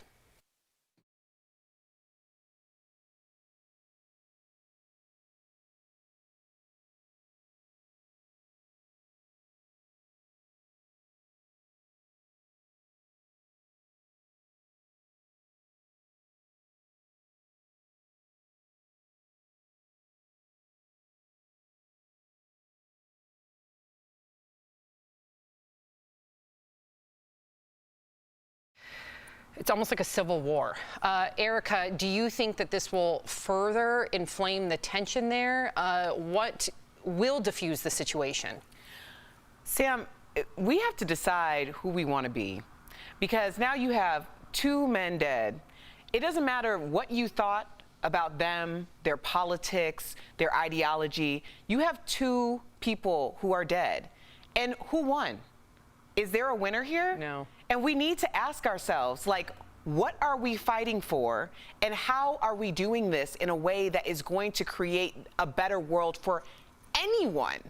For anyone. Like, are we really going to take to the streets and militia? Like, are we really going to continue to do this and see where it goes? Because it's going to get worse before it gets better. Yeah, and Jeff, before you chime in, because I'm getting a lot of comments from DBL Nation, I always want to involve you. Trey, to Erica's point, far left extremists, just as bad as far right extremists. I don't care what side you're on. At the end of the day, violent riots should not be tolerated, period. And then we have Jonathan. These Democrat mayors need to get a handle on their cities. These are not peaceful protests anymore, while other people are saying don't let one rioter ruin the momentum of all the peaceful protesters. What would you say, Jeff? I'm going to agree with Trey on this. You know, these are extremists, the Trey that wrote in. Yep. These are extremists. There's no talking to them, Sam. And what is the percentage of those extremists, right? Very, very, very, very small, but they're the loudest. That's what we talk about, unfortunately. That's what news media talks about. I love our show, Sam, because we could have conversations about what's really going on. Yes, we have to show these stories of the extremists, but that doesn't represent America, even though we're blinded by it right now. That is not America. Most people are civil. Most people have peaceful protests. Most people are just going about their business and trying to be a good citizen, wear a mask. But we don't cover stories like that because they're boring. We have to cover the extremist story. And this is a small percentage. But like Erica said, unfortunately, I think it's going to get worse before it gets better. Ugh, I hope not. I really do, especially with an election coming up. Okay, so this next story is absolutely crazy. A college professor has canceled herself. Jessica Krug admitted in an online Medium post that she's been lying about her race. She said she's actually a white Jewish woman who for years claimed to be Black and Latina, even building a professional career around that identity. It's a story that may remind you of this woman, yep, Rachel Dolezal, who also claimed to be Black. Now, Erica, I dove into this woman, just her psyche. I was wondering, you know, where did this come from? She claims when she was young, she had a very traumatic experience. She suffered a lot of abuse, and from a very young age, she almost invented this not almost, she did invent this alter identity. And she just didn't know how to get out of it. Now, she, of course, we should just preface this, says that she's a coward, admits what she's doing is wrong, and wants to free herself of that burden of being a liar all these years. What would you say to that? Well, I thought we were all just out here trying to be the best Black woman we could be. Yeah, you know, it's interesting. First of all, in terms of the trauma, I don't want to joke around about that because I think that there are a lot of people who are living identities they created for themselves to run away from trauma. That is actually more common than people think.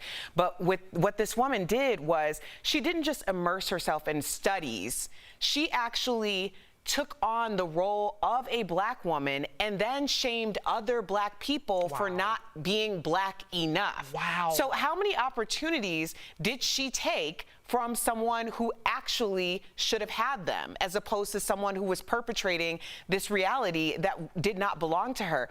I also find it interesting that everyone keeps saying that she's decided to come forward. No, she was about to be outed. There were 3 scholars, yes, who got together so that they could support each other, and they had done their research and investigated her.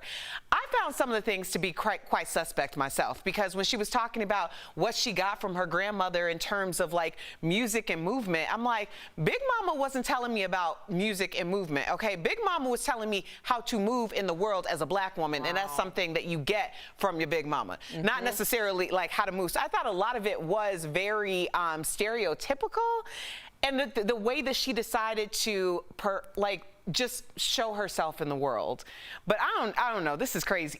This is crazy. I'm sorry. It's crazy. Yeah, and Erica, I didn't know the part about her almost being outed. Jeff, that changes everything for me. That's according to Black Twitter. Yeah. But that is Bible law. But Jeff, can you wrap your head around this?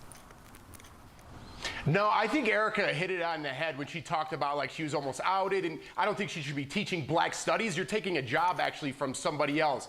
Listen, I'm not trying to be a Black man, but if I was, I'd be Erica Cobb's dad. I'm just telling you right now. Why are y'all so obsessed with my dad? And, whoa, I'm obsessed with your dad too. But what have I said, Erica, over and over again? And believe me, and I say this with empathy. I always say I want to be Erica Cobb, and I know that comes with everything that you've had to endure as a Black woman in America. I know that, and I understand. I'll never understand. But I look at you, and I'm like, oh my God, she's just so cool and pretty, and smart, and so. Let me just take a moment. Roosevelt. I'll be Erica. Let him be Roosevelt. Let me just take a moment and talk about what I am going to call appreciation. And I appreciate even having and sitting in the seat and having this conversation, honestly, all jokes aside, because growing up, I never saw a moment like that.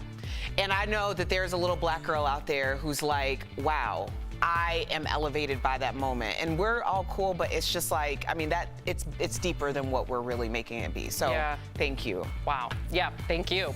Jeff or Roosevelt, do not go away. Coming up on DBL, our medical expert, Dr. Pauly Shore, is back for another Fact or Fiction Friday segment. You do not want to miss it. Then it's Flashback Friday with Al when Al interviews Pauly Shore, from rebooting his iconic films to behind-the-scenes secrets from his new movie, Guest House. You better believe Pauly's going to talk about it all.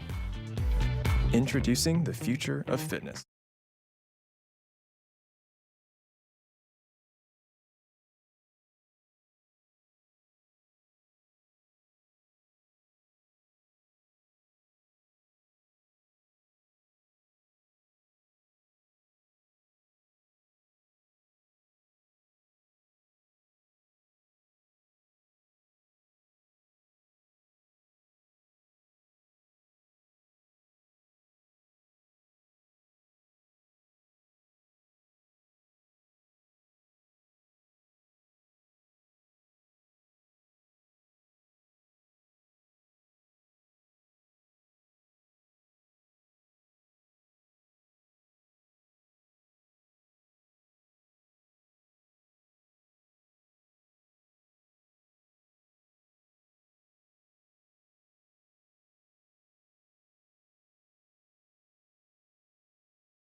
Welcome back to DBL. Well, there's a lot of confusion about COVID-19 these days, and that's why we bring on Dr. Pauly Shore to clear it up. She joined Tori Shulman and I earlier to do just that on Fact and Fiction Friday. Check it out.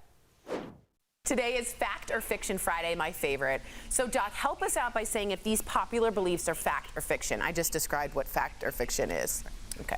The first one is about the upcoming weekend. Since numbers are looking better, it is safe to have Labor Day parties as long as you practice proper precautions. Is that fact or fiction? So you guys know this is an easy one. This is absolutely fiction. Every single holiday that we have had during this pandemic has shown that we have a spike after the holidays because of people getting together. And in my opinion, this holiday I think is even going to be worse for a few reasons. The first is that this disease has shifted into a younger population, so now there's more likely to be those silent spreaders out there. The second is that our kids are in school, and if we want to keep them in school, we really, really have to be careful this holiday. And then the third reason we've talked about before is that the flu season is coming. As we head into fall, COVID activity is going to go up, so we have to be extra careful, make sure we're not part of the problem, but part of the solution. Stay patriotic, stay at home, y'all. Well, here's the next one. COVID-19 can affect your heart even if you did not have symptoms. This is a fact, and this is a really scary fact, I'm sure, for people to hear. And even for me as a cardiologist, it's a pretty scary fact to think about. So there was a study that came out in JAMA Cardiology that looked at 100 patients that had mild or no symptoms and checked out an MRI on their heart about 2 months after their initial infection. And what they saw was that 60% of them had signs of active inflammation in the heart, even 2 months after their infection. And just yesterday, the Big Ten actually announced that 15% of their athletes are showing signs of myocarditis or inflammation of the heart muscle based on their cardiac MRI. And many of them, you guys, had no symptoms at all or very few symptoms with the initial infection. So this scares me a lot. We don't know what the implications are. Is this permanent? Is this going to cause damage? Is this something that goes away? Does this happen with other viruses? These are all questions we're still waiting to answer, but certainly a scary finding. That heart connection makes me so worried because you don't know the results later on in life and people without symptoms think they're fine. That just worries me. All right, our last one says the leading COVID-19 vaccine uses a new technology that will permanently change your DNA. What? This is a fiction, but it's been showing up on social media a lot. So the new vaccine does use a new technology. It's called messenger RNA, and it's basically taking the viral genetic code, the blueprint for the spike protein of the virus, and injecting it into the host. Then the host's body actually makes that viral protein so that the immune system learns to recognize it and fight it. But the misconception part is that that DNA, that genetic material, does not incorporate into the host's genome. So it's not going to genetically alter you. It's not going to cause any long-term genetic alterations. That's all sci-fi movie type stuff. That's not actually reality. I'm not going to turn into a different human being. No, I'll be fine. Okay, that makes me feel better. All right, well, thank you so much for become a redhead. I know. Actually, redheads, they seemingly have a great time. Thank you so much, Doctor. We'll see you next week. If you have a question about coronavirus you want answered by Dr. Pauly, write us on social media. You can also email info@dailyblastlive.com. Appreciate that so much. Please spread the word. Fact and fiction, it's important to get the right information out there. We'll be right back. This was when...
Welcome back to DBL. 90s icon Pauly Shore is back with a new movie, Guest House. Earlier, Al caught up with him and shared some nostalgia for the decade. That's in today's Chatting with the Stars.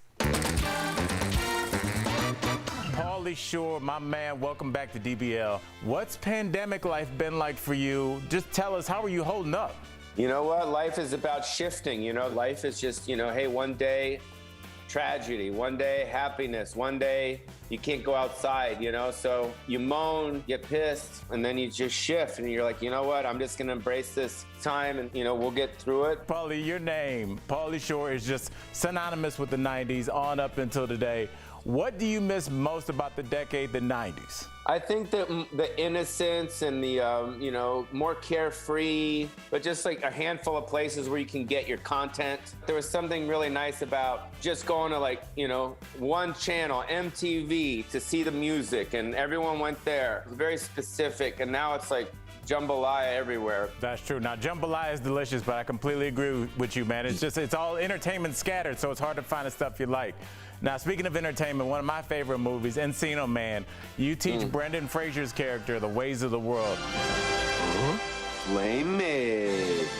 How would you describe our current world to a caveman? Well, the caveman, I think, is not going to care so much about the virus because he's a caveman, so tell him to wear a mask, he'll probably eat it. I would just tell him, you know, yo, you got to stay inside and rub your sticks inside, bro. You can't go outside. We are on the 25th anniversary of Biodome. Trick or treat!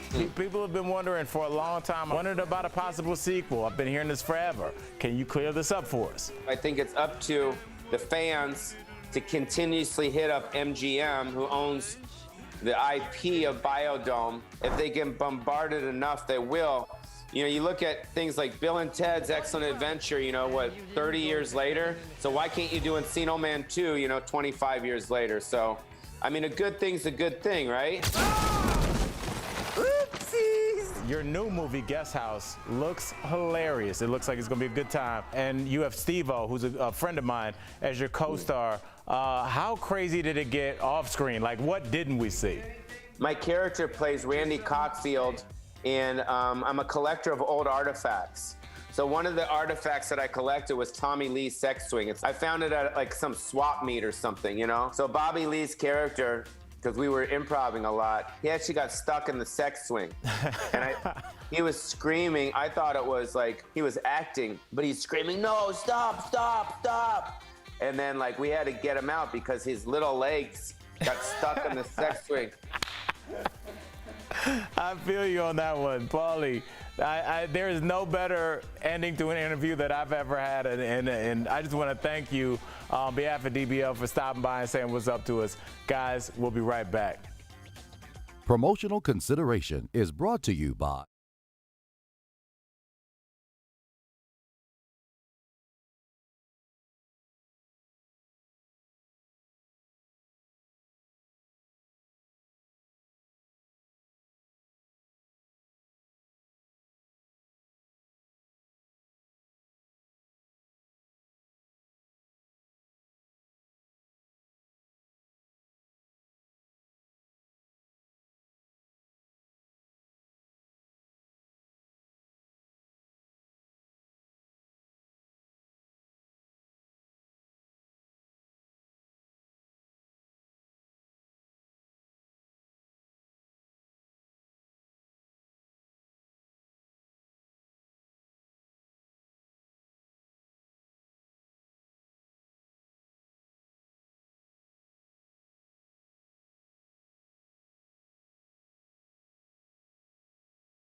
Well, that's all the time we've got. If you're sticking around, here's what's coming up on DBL. Living legend Jane Fonda gets intimate when she reveals the man she wishes she would have slept with. Ooh, and talk about an expensive sick day, why the Batman just halted production again. DBL's new Every Day. We'll be right back.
This is Daily Blast Live. We're talking about what you're talking about.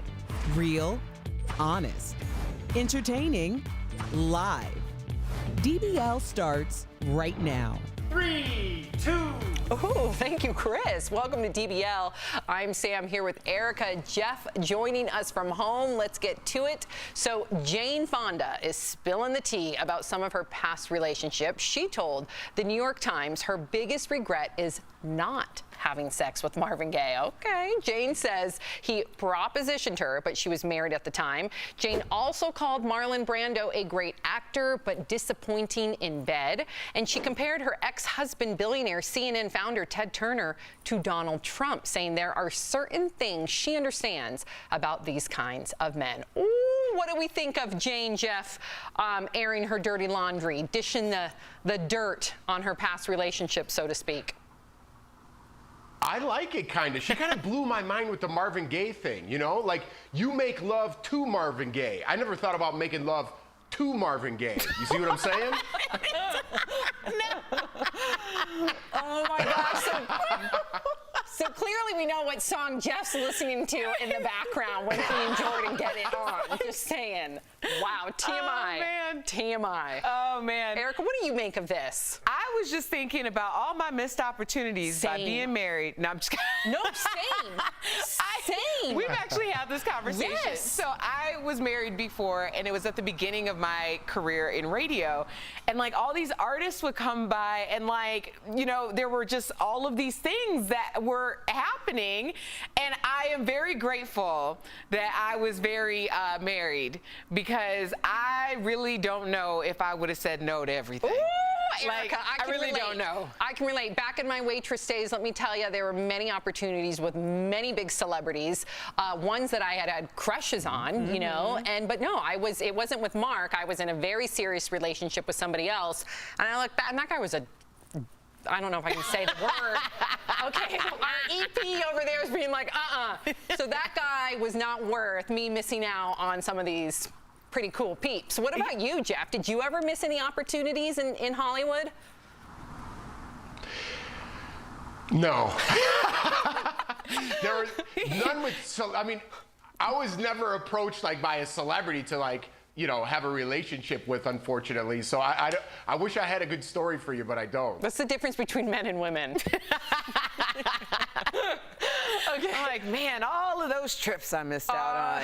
That was before Instagram. You know, the ones where you take pictures, but y'all don't know who took the picture. Oh. You like in Belize, the Maldives. I'm not even mad. I'm just saying. I know. Speaking of Hollywood, production on the new Batman film has been shut down again, only days after it resumed. Vanity Fair is reporting that Robert Pattinson tested positive for COVID-19. Warner Brothers confirmed that a cast member contracted the virus, but they did not say who. Production was originally shut down in March due to the pandemic. Robert and all cast and crew who were in contact with him are now under a 2-week quarantine. The movie is supposed to come out in October of next year. I can only imagine that this is a sign of things to come for movies and TV shows ramping up production.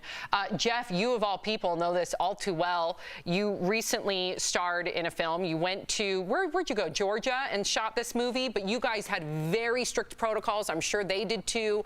But talk a little bit about that.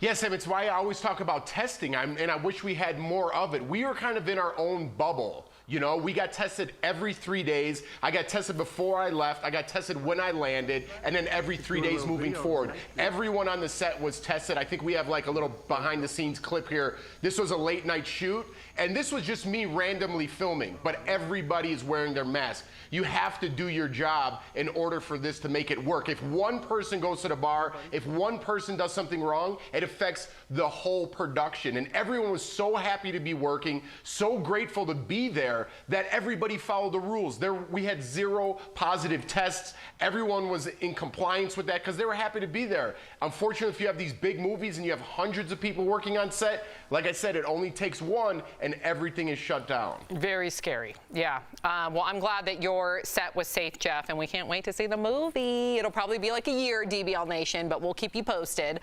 Okay, so Dr. Dre's divorce from his ex, Nicole Young, well, it's getting messy. Nicole is now asking the court for $2 million a month in spousal support, plus $5 million to cover her legal fees. She claims Dre kicked her out of their LA mansion in a drunken rage, and she's been living in their Malibu beach home that Dre is now actually threatening to sell. Court documents claim Nicole played an important part in Dre's career, and she should enjoy the same lifestyle as she did before the split. The two, by the way, were married for 24 years. That is a long time. Jeff, do you think that she deserves $2 million a month, or is that too much in your eyes? No, she doesn't.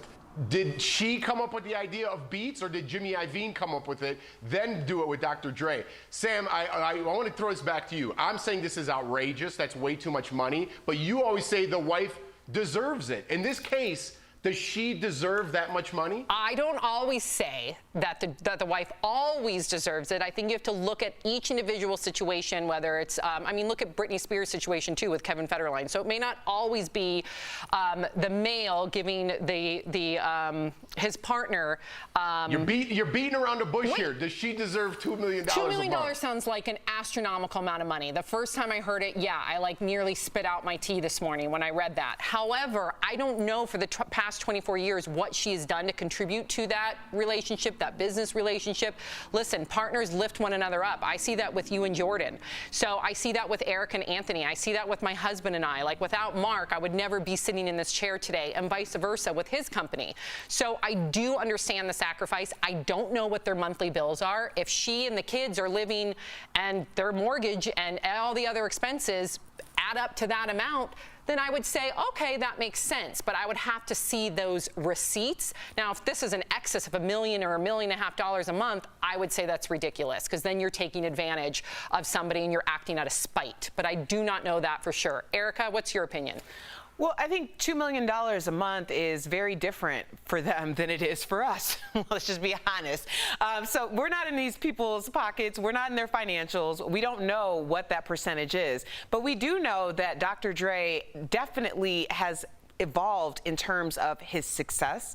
And when you've evolved after you've married someone, then that becomes a partnership. And when you're in a partnership, you're only as strong as your weakest link. So if something were to happen between myself and my husband, and I had created a tremendous amount of success in the time that we were together, I would anticipate that he would receive half of that, the same way that it would go vice versa. Because I'm telling you now, you cannot, like, you can be so intentional about who you spend your time with and make that commitment with. Because whoever it is, you can do bad by yourself, but you could grow empires together. Ooh, power couples. Did that convince you, Jeff, before we move on? Where do you get to 2, though? Huh? Maybe that's their expenses. Where do you get to 2? If I told you, I'm going to give you $1 million a month for the rest of your life, no, I want 2. But what if it's not I just said 1. But if you're saying $1 million, but then all of your monthly expenses add up to $900,000 a month, then what's $1 million going to do? We don't know. But how many baths are you taking? What do you mean $1 million a month? That's crazy. Well, it is crazy, but we don't know their livelihood. But Jeff, to your point, Jeff, if we were to see some sort of a worksheet, is that what you call it? Like a worksheet, a Word document, a financial statement? Their financial statement. Thank you. And yeah, there's an excess, like I said. I know. I still have a Yahoo account. I get it. You know what? I'm moving on. I'm done. Dr. Dre, by the way, $800 million. He was last cited. That was his worth by Forbes magazine in 2019. 800 mil. Woo. Okay. Before Brie Larson was an Oscar-winning actress and Captain Marvel, she was struggling to make it. In part 2 of her audition storytime series on YouTube, Brie lists some of the biggest roles that she did not land. Watch. Juno, 13, Brink, Smart House, Tomorrowland, Pitch Perfect, Into the Woods, Youth in Revolt, Peter Pan, Halt and Catch Fire, The Big Bang Theory. Oh my gosh. It's a lot of heartbreak, folks. Oh, we know it. Brie also says she turned down playing Captain Marvel twice. That's crazy because she worried the role was too much for her. Okay, so, wow. Yeah, we've all lost out on many, many, many roles and opportunities. Jeff, what was your biggest job that you did not get? Like your biggest entertainment gig? Listen, I'm in the complete opposite boat. I take everything. Someone's like, hey, man, do you want to peddle this gum? I'm like, sure, I'll take it. Yeah, just but for what free did you gum? not book? I'm in. So every audition you've gone on, you booked? I didn't book everything I went out on. I didn't book. So then, I don't know. I didn't even know what it was for. I just showed up. You didn't know what it was for, Jeff? That explains your hot tub music video. That explains that. I landed that one. Do we have the hot tub? Hey, Arash, if you can get the hot tub by the time we're done with this, please put up the hot tub. Oh my God. Erica, did you have any big roles? I literally came down to me and two other hosts for Wipeout, and I would have loved to have been Wipeout. Yeah, the Wipeout, it went to Vanessa Lachey. So it was the second host of Wipeout. It was her, myself, and one other girl. And yeah, we got to see the contract and had the contract signed and ready, and then it went to Vanessa Lachey. Oh, that would have been incredible. Part. I know, and I loved it. Never look at the contract before. I know, Erica. What about you? I was in the 3rd round of an MTV show that they were trying to cast a radio DJ on. So they asked me to audition, and the 3rd round, like, I was so green. I started speaking in tongues. Like, I am not even. I was sweating. I know. Then I started like tearing up. Oh. It was just horrific. And then the casting director actually sat me down to be like, okay, first calm down. Oh my gosh, how embarrassing. Like, so embarrassing. And he's like, you know, it's just that the people that are competing for this job against you are just more experienced. So he's like, why don't you get some experience and then come back? And I did. 10 years later, I did. No. Okay, Erica, boom. There you go. Yes. Never stop trying. Yes. Do we have Jeff's hot tub video? Not yet, but we're going to work on it. Jeff, stick around. Coming up on DBL, we're showing you some of the... What, Jeff? What? Hold on. What? If you're going to get my video, make sure you get Sam's video of her closing the door with her hip. We have to be fair. And Erica's video, too. I didn't even say in this. Yep, guilty by association. I am very innocent. innocent. You are. We're showing you some of the hottest, most extravagant new celebrity pads that are making us all green with envy. Don't go away.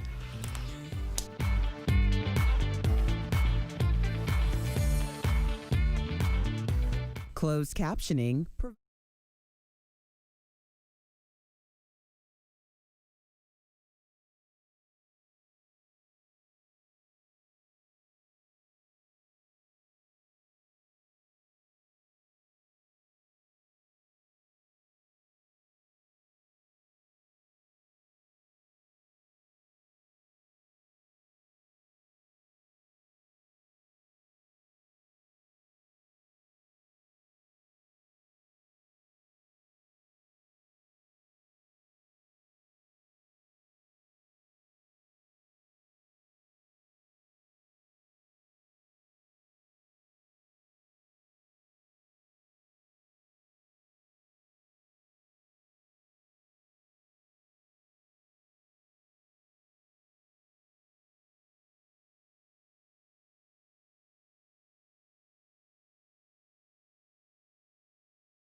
Celebrities and their real estate. There seems to be no limit to the luxury. Tyler Perry, who at one point lived in his car, is now America's newest billionaire. Yes. Check out this.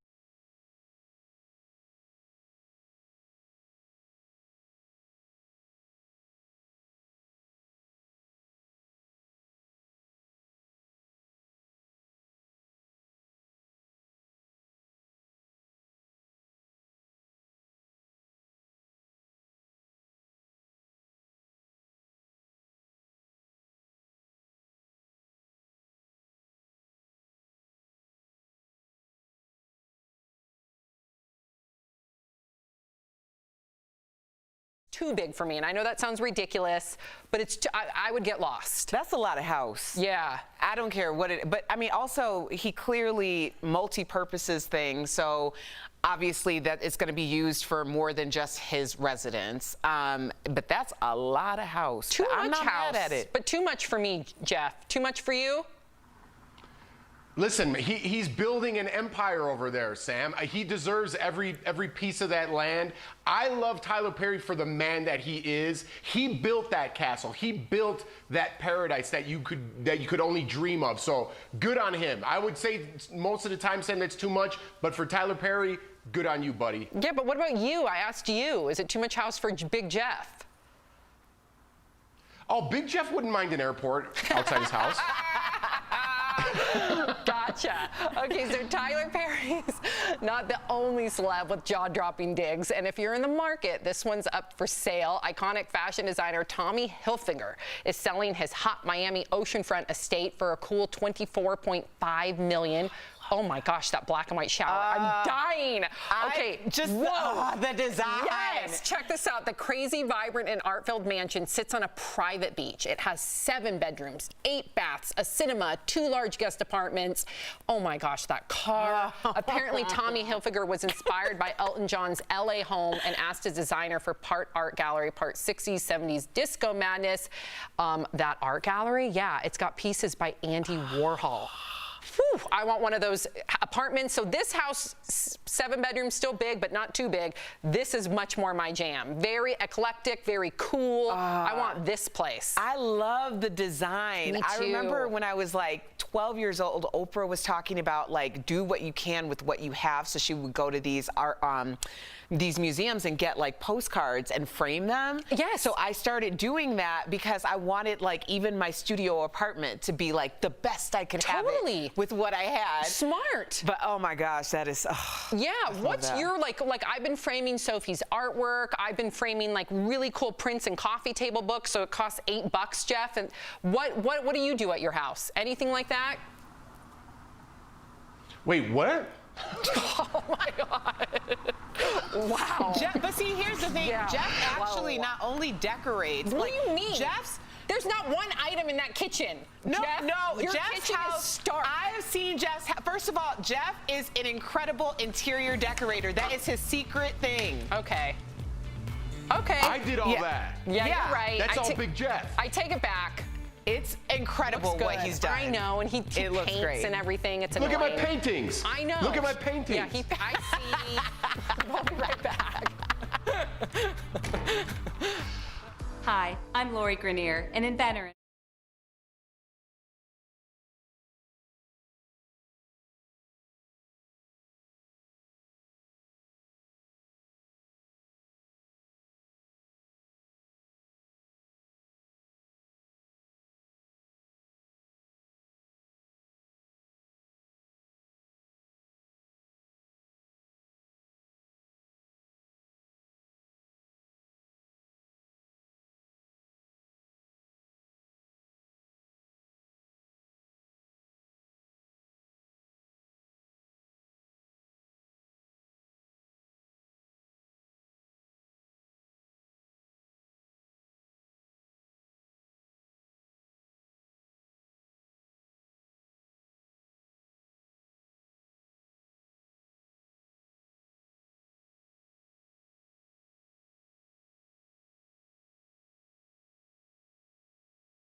Welcome back to DBL. Ready for the 3-day weekend? Well, travel will look a lot different this year with a majority of people flocking to the same cities.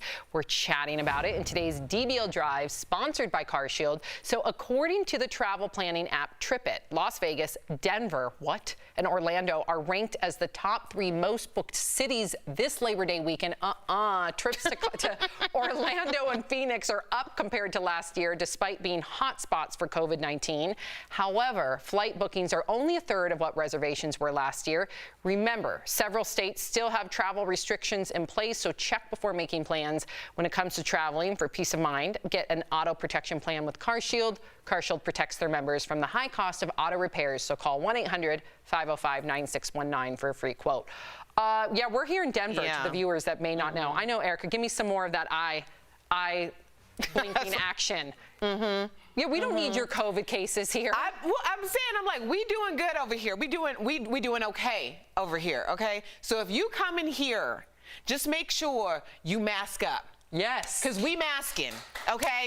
We are masking.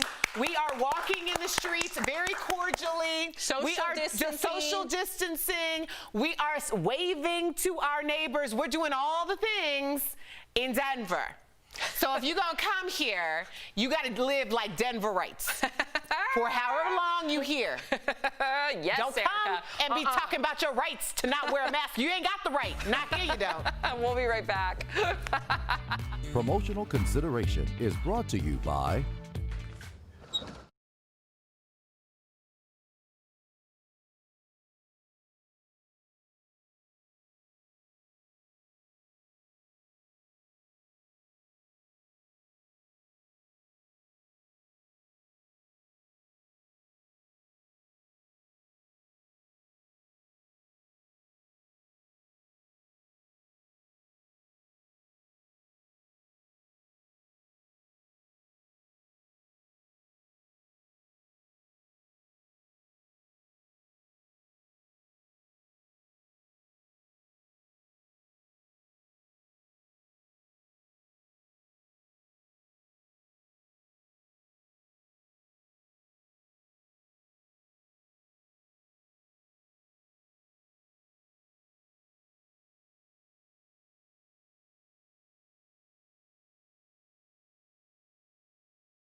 Welcome back to DBL. So DBL Nation, as promised, I hinted to a certain hot tub video of Jeff.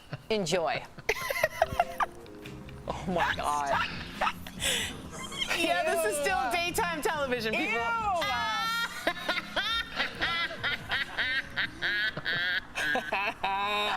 Ew. Wow. Oh my God, Jeff. So you didn't know what you were auditioning for that one, I would imagine. I told you, I take everything, Sam.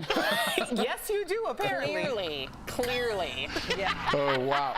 Well, look, listen, Those were some sweet moves, but you know who's got the moves is you, Sam. Let's roll this one. A sweet ride deserves TLC all the time. But you want to be driving, not waxing, washing, and shining. Hi, I'm Sam Shocker. Oh my God, that is so weird. That is so annoying to me. Why? That was for Valvoline Eagle 1. Hey. I love that you also said your first and last name so nobody could ever be like, is that? No one knew who I was. That was like 15 years ago. That was so long ago. I was their spokesperson. Erica, you're so lucky you got away. No, I was born yesterday. We have one for Erica later on. Thank you, Jeff. DBL's new every day. We'll see you same time, same place Monday.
We're talking about today on Daily Blast Live.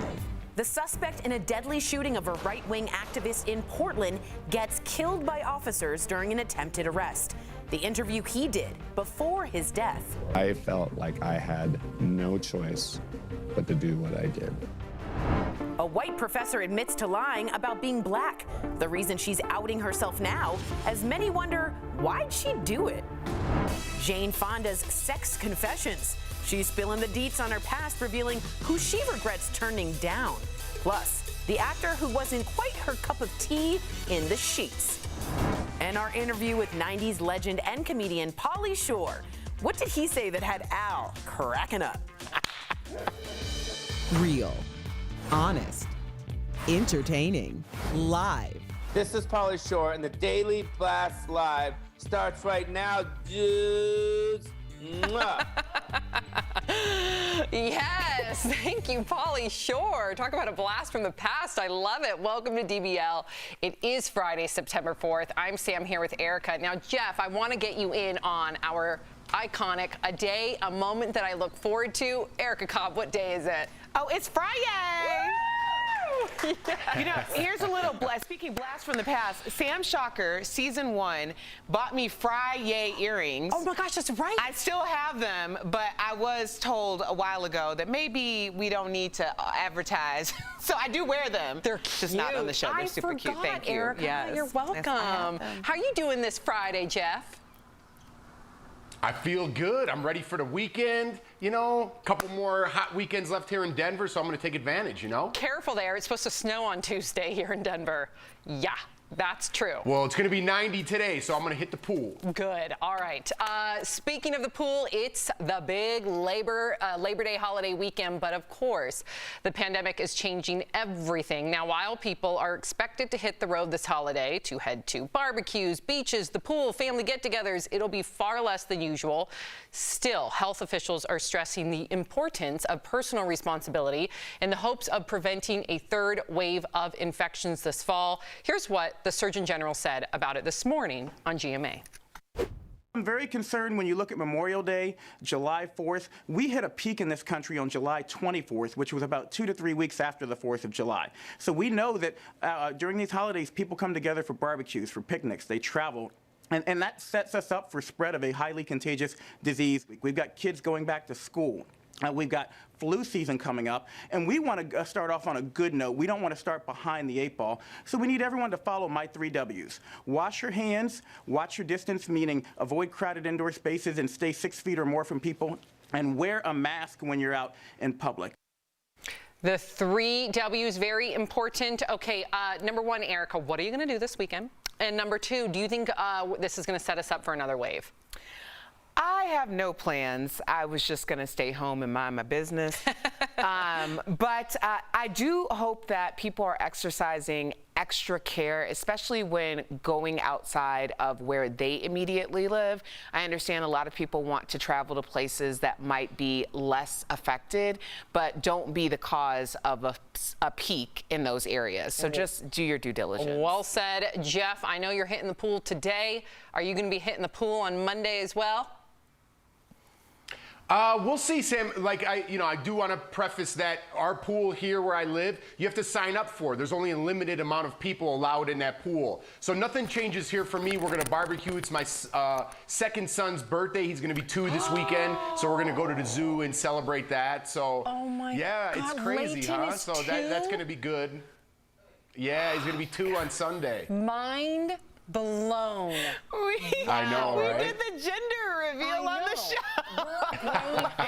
With his kids. It's crazy. I cannot believe Layton is 2. Happiest birthday to him. Yeah, and I think we're just going to lay low as well. That's just kind of what you do now. I'm getting used to it. I fully acclimated. Okay, so this next story, a lot of you have an opinion. Overnight, officials killed a suspect in the shooting death of a pro-Trump activist in Portland. A federal task force was trying to arrest the suspect, Michael Forrest Reinell, but officials say he pulled a gun during the encounter. He was then shot and killed by authorities. Reinell was suspected of killing this man, Aaron Danielson, a supporter of a right-wing group in Portland known as Patriot Prayer. He was shot in the chest Saturday night. Now, Reinell spoke with Vice News prior to his death, claiming he shot Danielson in self-defense. Take a look.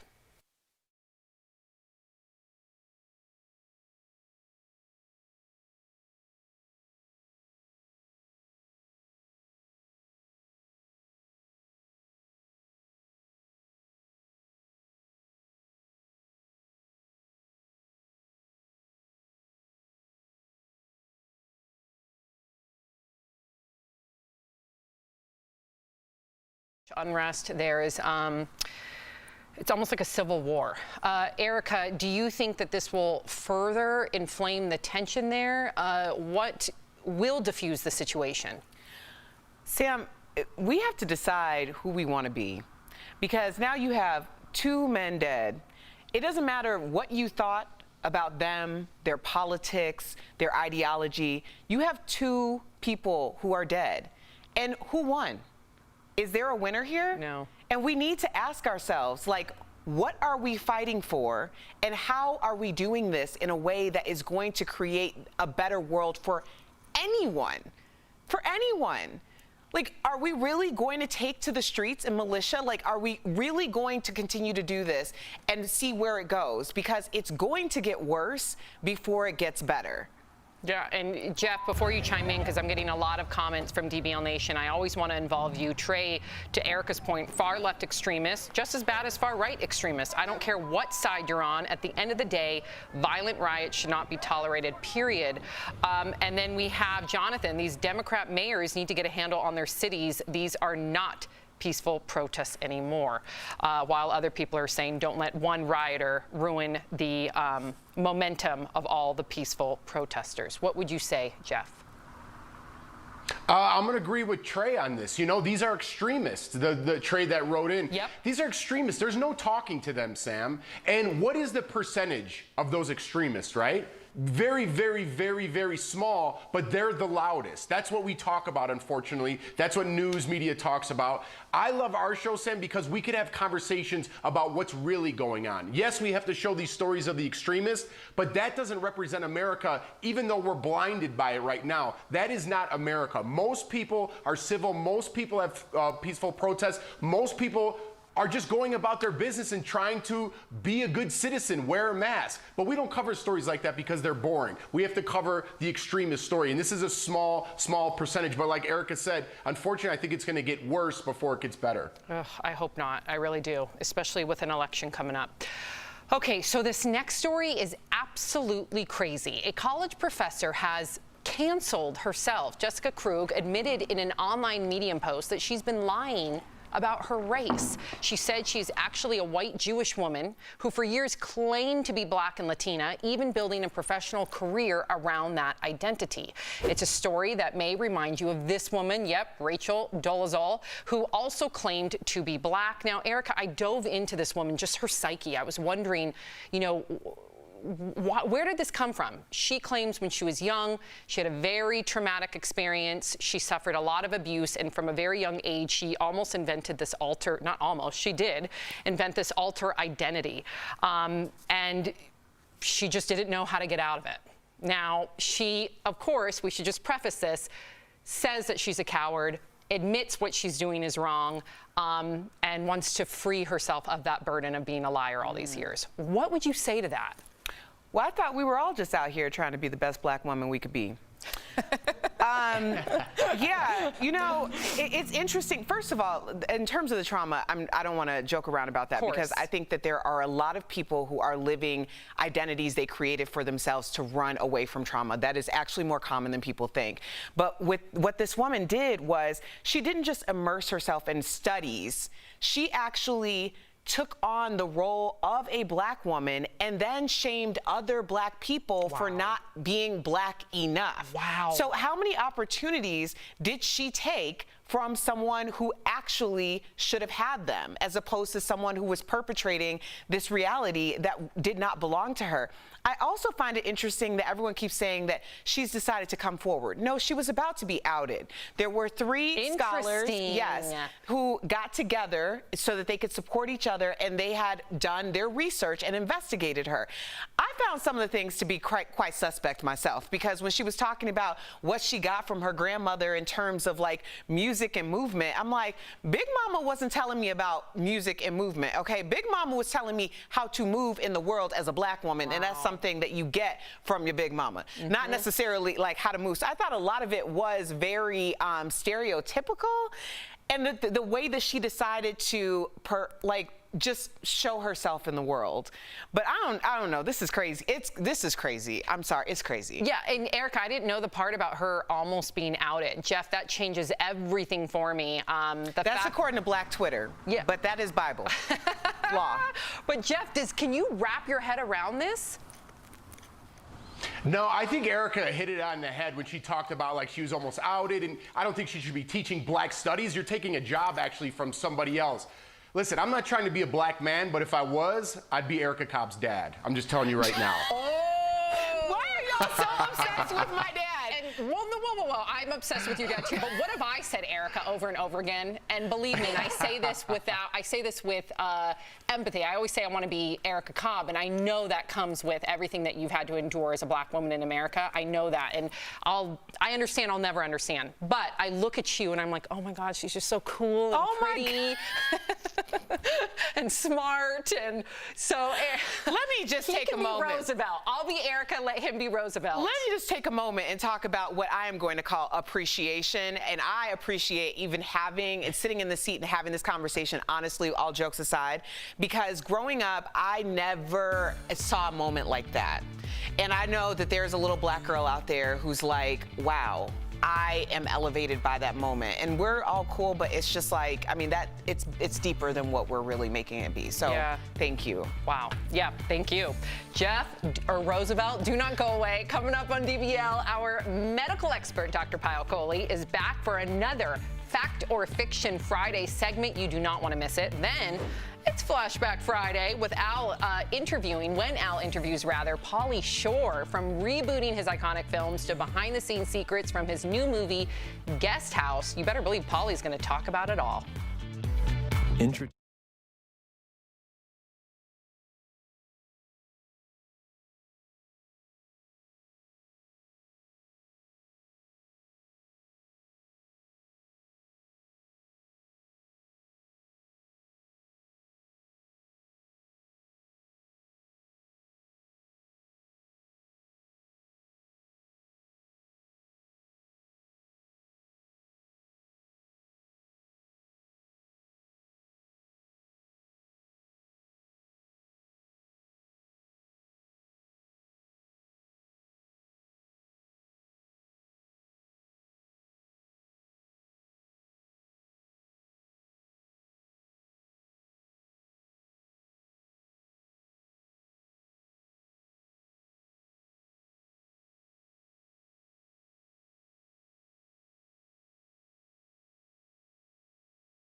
Welcome back to DBL. Well, there's a lot of confusion about COVID-19 these days, and that's why we bring on Dr. Pauly to clear it up. She joined Tori Shulman and I earlier to do just that on Fact and Fiction Friday. Check it out.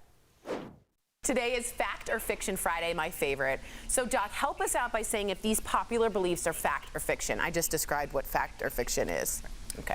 The first one is about the upcoming weekend. Since numbers are looking better, it is safe to have Labor Day parties as long as you practice proper precautions. Is that fact or fiction? So you guys know this is an easy one. This is absolutely fiction. Every single holiday that we have had during this pandemic has shown that we have a spike after the holidays because of people getting together. And in my opinion, this holiday I think is even going to be worse for a few reasons. The first is that this disease has shifted into a younger population, so now there's more likely to be those silent spreaders out there. The second is that our kids are in school, and if we want to keep them in school, we really, really have to be careful this holiday. And then the third reason we've talked about before is that the flu season is coming. As we head into fall, COVID activity is going to go up, so we have to be extra careful, make sure we're not part of the problem, but part of the solution. Stay patriotic, stay at home, y'all. Well, here's the next one. COVID-19 can affect your heart even if you did not have symptoms. This is a fact, and this is a really scary fact, I'm sure, for people to hear. And even for me as a cardiologist, it's a pretty scary fact to think about. So there was a study that came out in JAMA Cardiology that looked at 100 patients that had mild or no symptoms and checked out an MRI on their heart about 2 months after their initial infection. And what they saw was that 60% of them had signs of active inflammation in the heart even 2 months after their infection. And just yesterday, the Big Ten actually announced that 15% of their athletes are showing signs of myocarditis or inflammation of the heart muscle based on their cardiac MRI. And many of them, you guys, had no symptoms at all or very few symptoms with the initial infection. So this scares me a lot. We don't know what the implications are. Is this permanent? Is this going to cause damage? Is this something that goes away? Does this happen with other viruses? These are all questions we're still waiting to answer, but certainly a scary finding. That heart connection makes me so worried because you don't know the results later on in life and people without symptoms think they're fine. That just worries me. All right, our last one says the leading COVID-19 vaccine uses a new technology that will permanently change your DNA. What? This is a fiction, but it's been showing up on social media a lot. So the new vaccine does use a new technology. It's called messenger RNA, and it's basically taking the viral genetic code, the blueprint for the spike protein of the virus, and injecting it into the host. Then the host's body actually makes that viral protein so that the immune system learns to recognize it and fight it. But the misconception part is that that DNA, that genetic material, does not incorporate into the host's genome. So it's not going to genetically alter you. It's not going to cause any long-term genetic alterations. That's all sci-fi movie type stuff. That's not actually reality. I'm not going to turn into a different human being. No, I'll be fine. Okay, that makes me feel better. All right, well, thank you so much for becoming a redhead. I know. Actually, redheads, they seemingly have a great time. Thank you so much, Doctor. We'll see you next week. If you have a question about coronavirus you want answered by Dr. Coley, write us on social media. You can also email info@dailyblastlive.com. Appreciate that so much. Please spread the word. Fact and fiction, it's important to get the right information out there. We'll be right back.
Welcome back to DBL. 90s icon Pauly Shore is back with a new movie, Guest House. Earlier, Al caught up with him and shared some nostalgia for the decade. That's in today's Chatting with the Stars.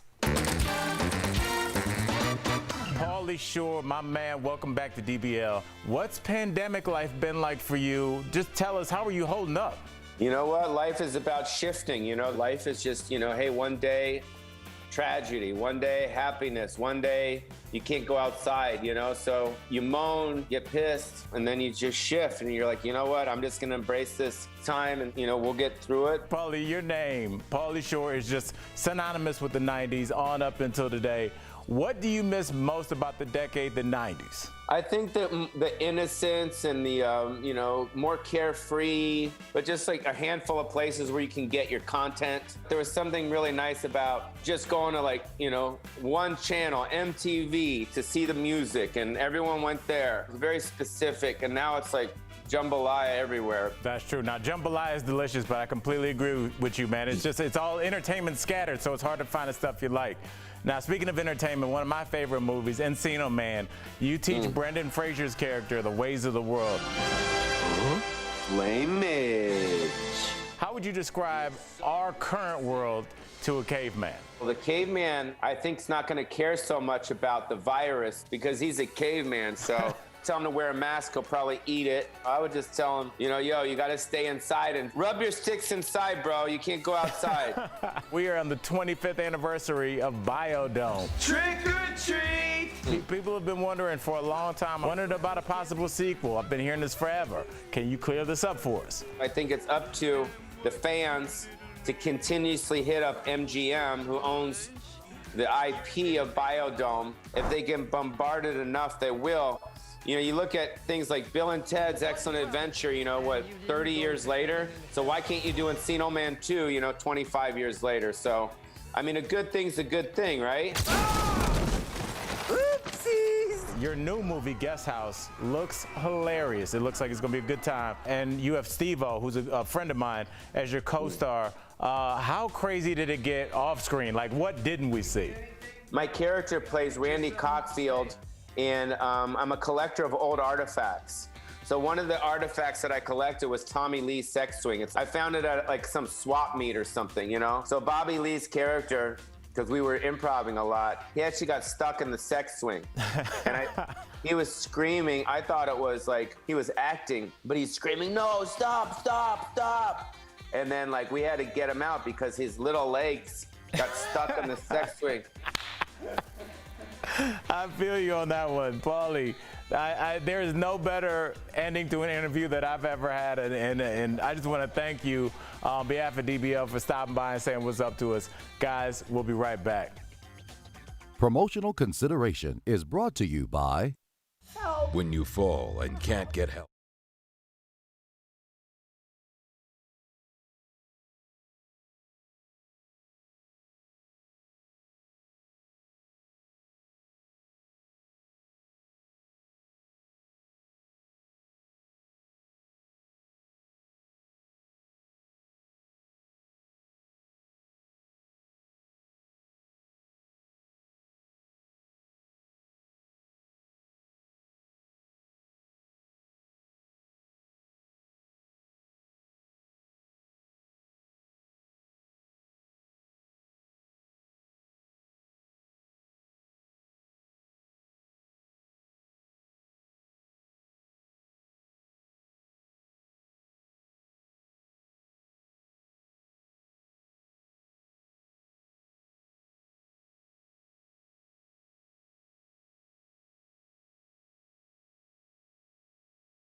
Well, that's all the time we've got. If you're sticking around, here's what's coming up on DBL. Living legend Jane Fonda gets intimate when she reveals the man she wishes she would have slept with. Ooh, and talk about an expensive sick day, why the Batman just halted production again. DBL's new Every Day. We'll be right back.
This is Daily Blast Live. We're talking about what you're talking about.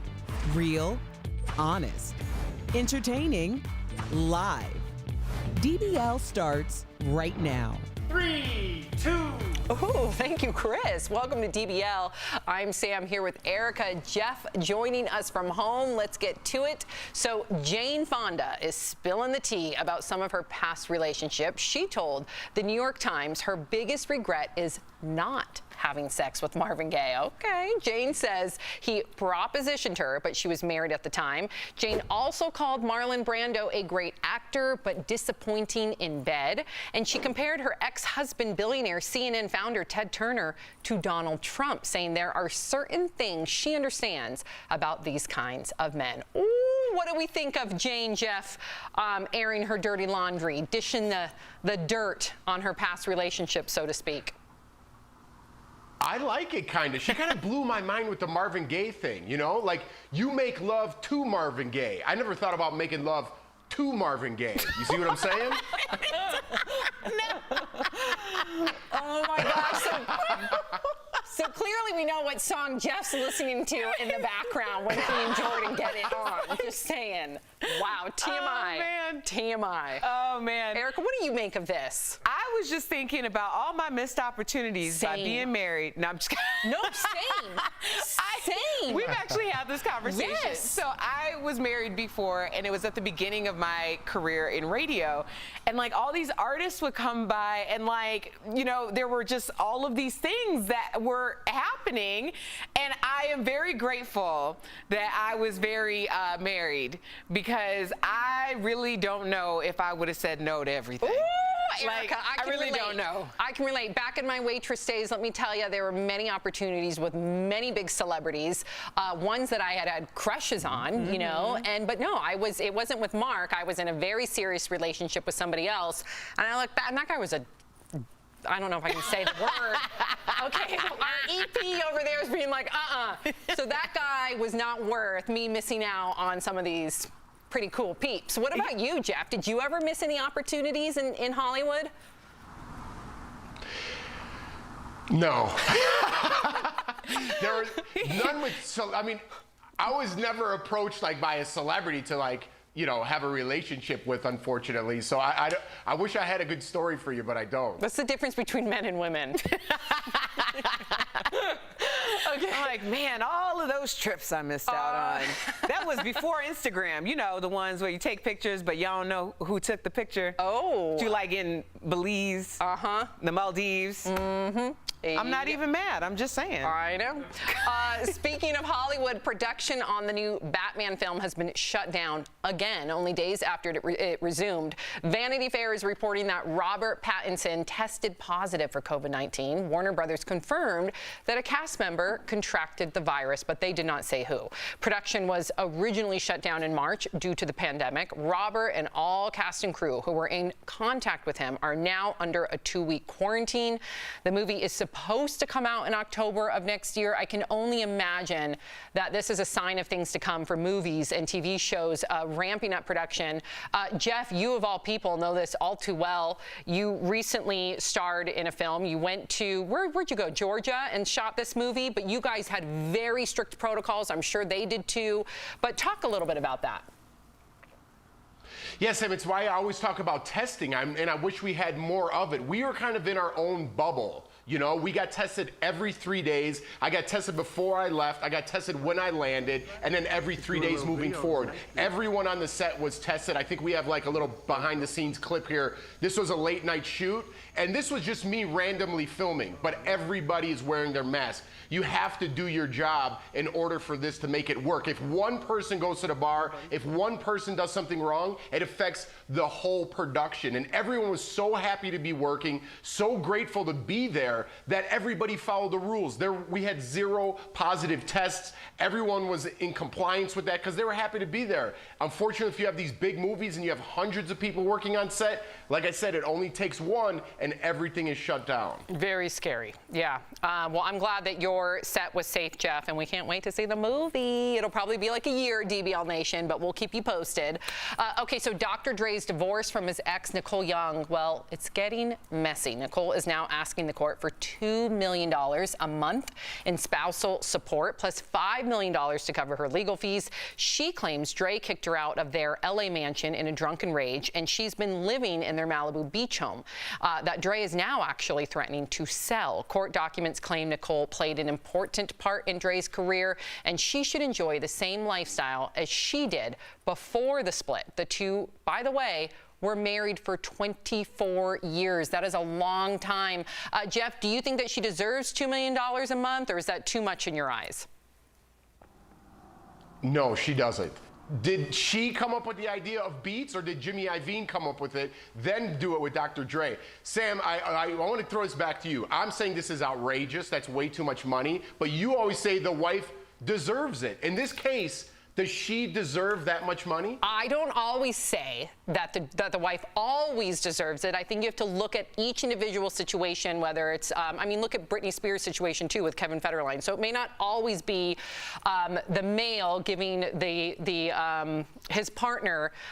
You're beating around the bush here. Does she deserve $2 million $2 million a month? sounds like an astronomical amount of money. The first time I heard it, yeah, I like nearly spit out my tea this morning when I read that. However, I don't know for the past 24 years what she has done to contribute to that relationship, that business relationship. Listen, partners lift one another up. I see that with you and Jordan. So I see that with Eric and Anthony. I see that with my husband and I. Like, without Mark, I would never be sitting in this chair today, and vice versa with his company. So I do understand the sacrifice. I don't know what their monthly bills are. If she and the kids are living and their mortgage and all the other expenses add up to that amount, then I would say, okay, that makes sense, but I would have to see those receipts. Now, if this is an excess of $1 million or $1.5 million a month, I would say that's ridiculous, because then you're taking advantage of somebody and you're acting out of spite. But I do not know that for sure. Erica, what's your opinion? Well, I think $2 million a month is very different for them than it is for us. Let's just be honest. So we're not in these people's pockets. We're not in their financials. We don't know what that percentage is. But we do know that Dr. Dre definitely has evolved in terms of his success. And when you've evolved after you've married someone, then that becomes a partnership. And when you're in a partnership, you're only as strong as your weakest link. So if something were to happen between myself and my husband, and I had created a tremendous amount of success in the time that we were together, I would anticipate that he would receive half of that. The same way that it would go vice versa. Because I'm telling you now, you cannot, like, you can be so intentional about who you spend your time with and make that commitment with. Because whoever it is, you can do bad by yourself, but you could grow empires together. Ooh, power couples. Did that convince you, Jeff, before we move on? Where do you get to 2, though? Huh? Maybe that's their expenses. But Where do you get to 2? If I told you, I'm going to give you $1 million a month for the rest of your life, no, I want 2. But what if it's not I just said 1. But if you're saying $1 million, but then all of your monthly expenses add up to $900,000 a month, then what's $1 million going to do?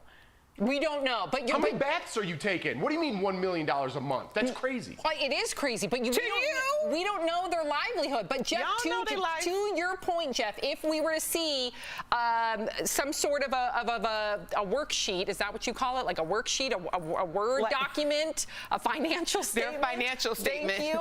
And yeah, there's an excess, like I said. I know. I still have a Yahoo account. I get it. You know what? I'm moving on. I'm done. Dr. Dre, by the way, $800 million. He was last cited. That was his worth by Forbes magazine in 2019. 800 mil. Woo. Okay.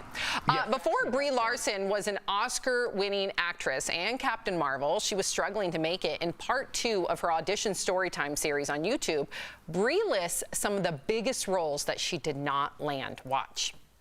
Juno, 13, Brink, Smart House, Tomorrowland, Pitch Perfect, Into the Woods, Youth and Revolt, Peter Pan, Halt and Catch Fire, The Big Bang Theory.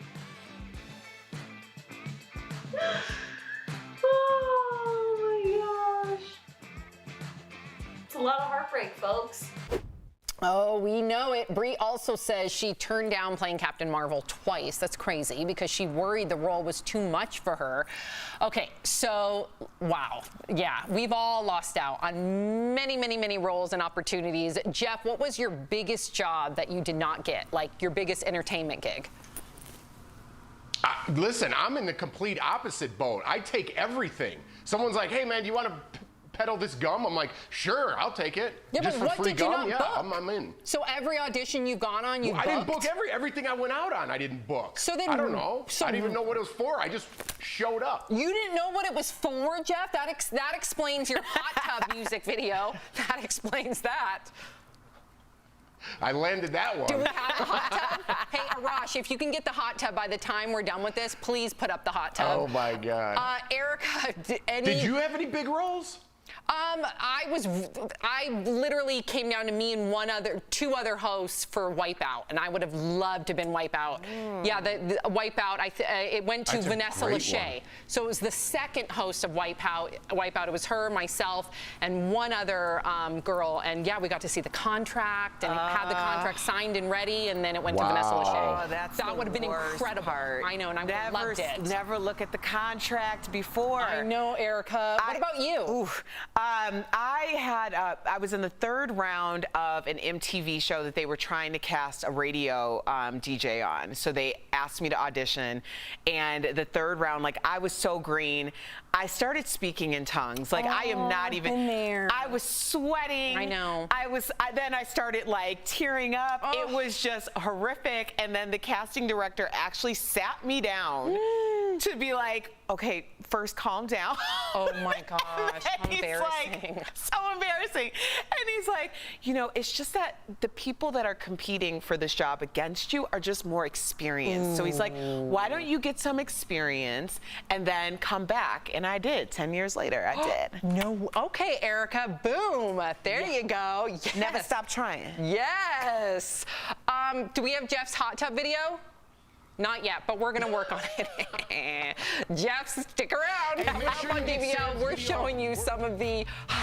What, Jeff? What? Hold on. What? If you're going to get my video, make sure you get Sam's video of her closing the door with her hip. We have to be fair. And Erica's video, too. I didn't even say in this. Yep, guilty by association. I am very innocent. Yes, you are. We're showing you some of the hottest, most extravagant new celebrity pads that are making us all green with envy. Don't go away.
Welcome back to DBL. When it comes to celebrities and their real estate, there seems to be no limit to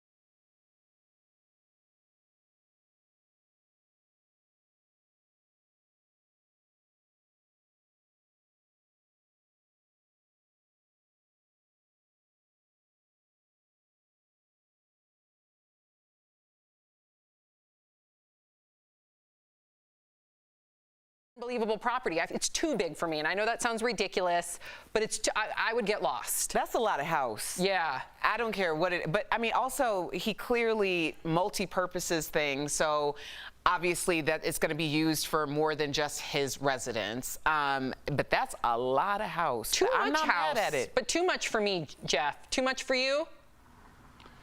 Listen, he's building an empire over there, Sam. He deserves every piece of that land. I love Tyler Perry for the man that he is. He built that castle. He built that paradise that you could only dream of. So good on him. I would say most of the time, Sam, that's too much. But for Tyler Perry, good on you, buddy. Yeah, but what about you? I asked you. Is it too much house for Big Jeff? Oh, Big Jeff wouldn't mind an airport outside his house. Gotcha. Okay, so Tyler Perry's not the only celeb with jaw-dropping digs, and if you're in the market, this one's up for sale. Iconic fashion designer Tommy Hilfiger is selling his hot Miami oceanfront estate for a cool $24.5 million. Oh my gosh, that black and white shower. I'm dying. Okay, just whoa. The design. Yes, check this out. The crazy, vibrant, and art-filled mansion sits on a private beach. It has 7 bedrooms, 8 baths, a cinema, 2 large guest apartments. Oh my gosh, that car. Apparently, Tommy Hilfiger was inspired by Elton John's LA home and asked his designer for part art gallery, part 60s, 70s disco madness. That art gallery, yeah, it's got pieces by Andy Warhol. Whew, I want one of those apartments. So this house, 7 bedrooms, still big, but not too big. This is much more my jam. Very eclectic, very cool. I want this place. I love the design. Me too. I remember when I was like 12 years old, Oprah was talking about like do what you can with what you have. So she would go to these these museums and get like postcards and frame them. Yes. So I started doing that because I wanted like even my studio apartment to be like the best I could have it with what I had. Smart. But oh my gosh, that is. Yeah. What's your like? I've been framing Sophie's artwork. I've been framing like really cool prints and coffee table books. So it costs $8, Jeff. And what do you do at your house? Anything like that? Wait, what? Oh my God. Wow. Jeff, but see, here's the thing. Yeah. Jeff actually not only decorates. What like, do you mean? Jeff's. There's not one item in that kitchen. No, Jeff, no. your Jeff's kitchen house. is stark. I have seen Jeff's. First of all, Jeff is an incredible interior decorator. That is his secret thing. Okay. Okay. I did all that. Yeah, you're right. That's all Big Jeff. I take it back. It's incredible what he's done. I know, and he it looks paints great. and everything. It's Look annoying. at my paintings. I know. Look at my paintings. Yeah, I see. We'll be right back.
Welcome back to DBL. Ready for the 3-day weekend? Well, travel will look a lot different this year with a majority of people flocking to the same cities. We're chatting about it in today's DBL Drive, sponsored by CarShield. So according to the travel planning app TripIt, Las Vegas, Denver, and Orlando are ranked as the top 3 most booked cities this Labor Day weekend. Trips to Orlando and Phoenix are up compared to last year, despite being hot spots for COVID-19. However, flight bookings are only a third of what reservations were last year. Remember, several states still have travel restrictions in place, so check before making plans. When it comes to traveling, for peace of mind, get an auto protection plan with CarShield. CarShield protects their members from the high cost of auto repairs, so call 1-800-505-9619 for a free quote. Yeah, we're here in Denver, to the viewers that may not know. I know, Erica, give me some more of that eye blinking action. Yeah, we don't need your COVID cases here. I'm saying, we doing good over here. We doing okay over here, okay? So if you come in here, just make sure you mask up. Yes. Because we masking, okay? We are masking. We are walking in the streets very cordially. Social distancing. We are waving to our neighbors. We're doing all the things in Denver. So if you're going to come here, you got to live like Denverites for however long you here. Yes, don't come and be talking about your rights to not wear a mask. You ain't got the right. Not here, you don't. We'll be right back. Promotional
Welcome back to DBL. So DBL Nation, as promised, I hinted to a certain hot tub video of Jeff.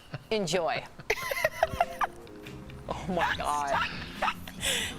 Yeah, this is still daytime television, people.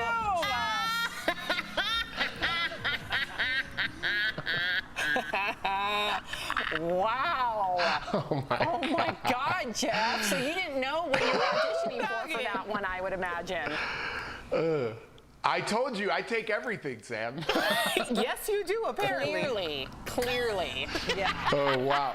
Well, look, listen, Those were some sweet moves, but you know who's got the moves is you, Sam. Let's roll this one. A sweet ride deserves TLC all the time. But you want to be driving, not waxing, washing, and shining. Hi, I'm Sam Shocker. Oh my God, that is so weird. That is so annoying to me. Why? That was for Valvoline Eagle 1. Hey. I love that you also said your first and last name so nobody could ever be like, is that? No one knew who I was. That was like 15 years ago. That was so long ago. I was their spokesperson. Erica, you're so lucky you got away. No, I was born yesterday. We have one for Erica later on. Thank you, Jeff. DBL's new every day. We'll see you same time, same place Monday.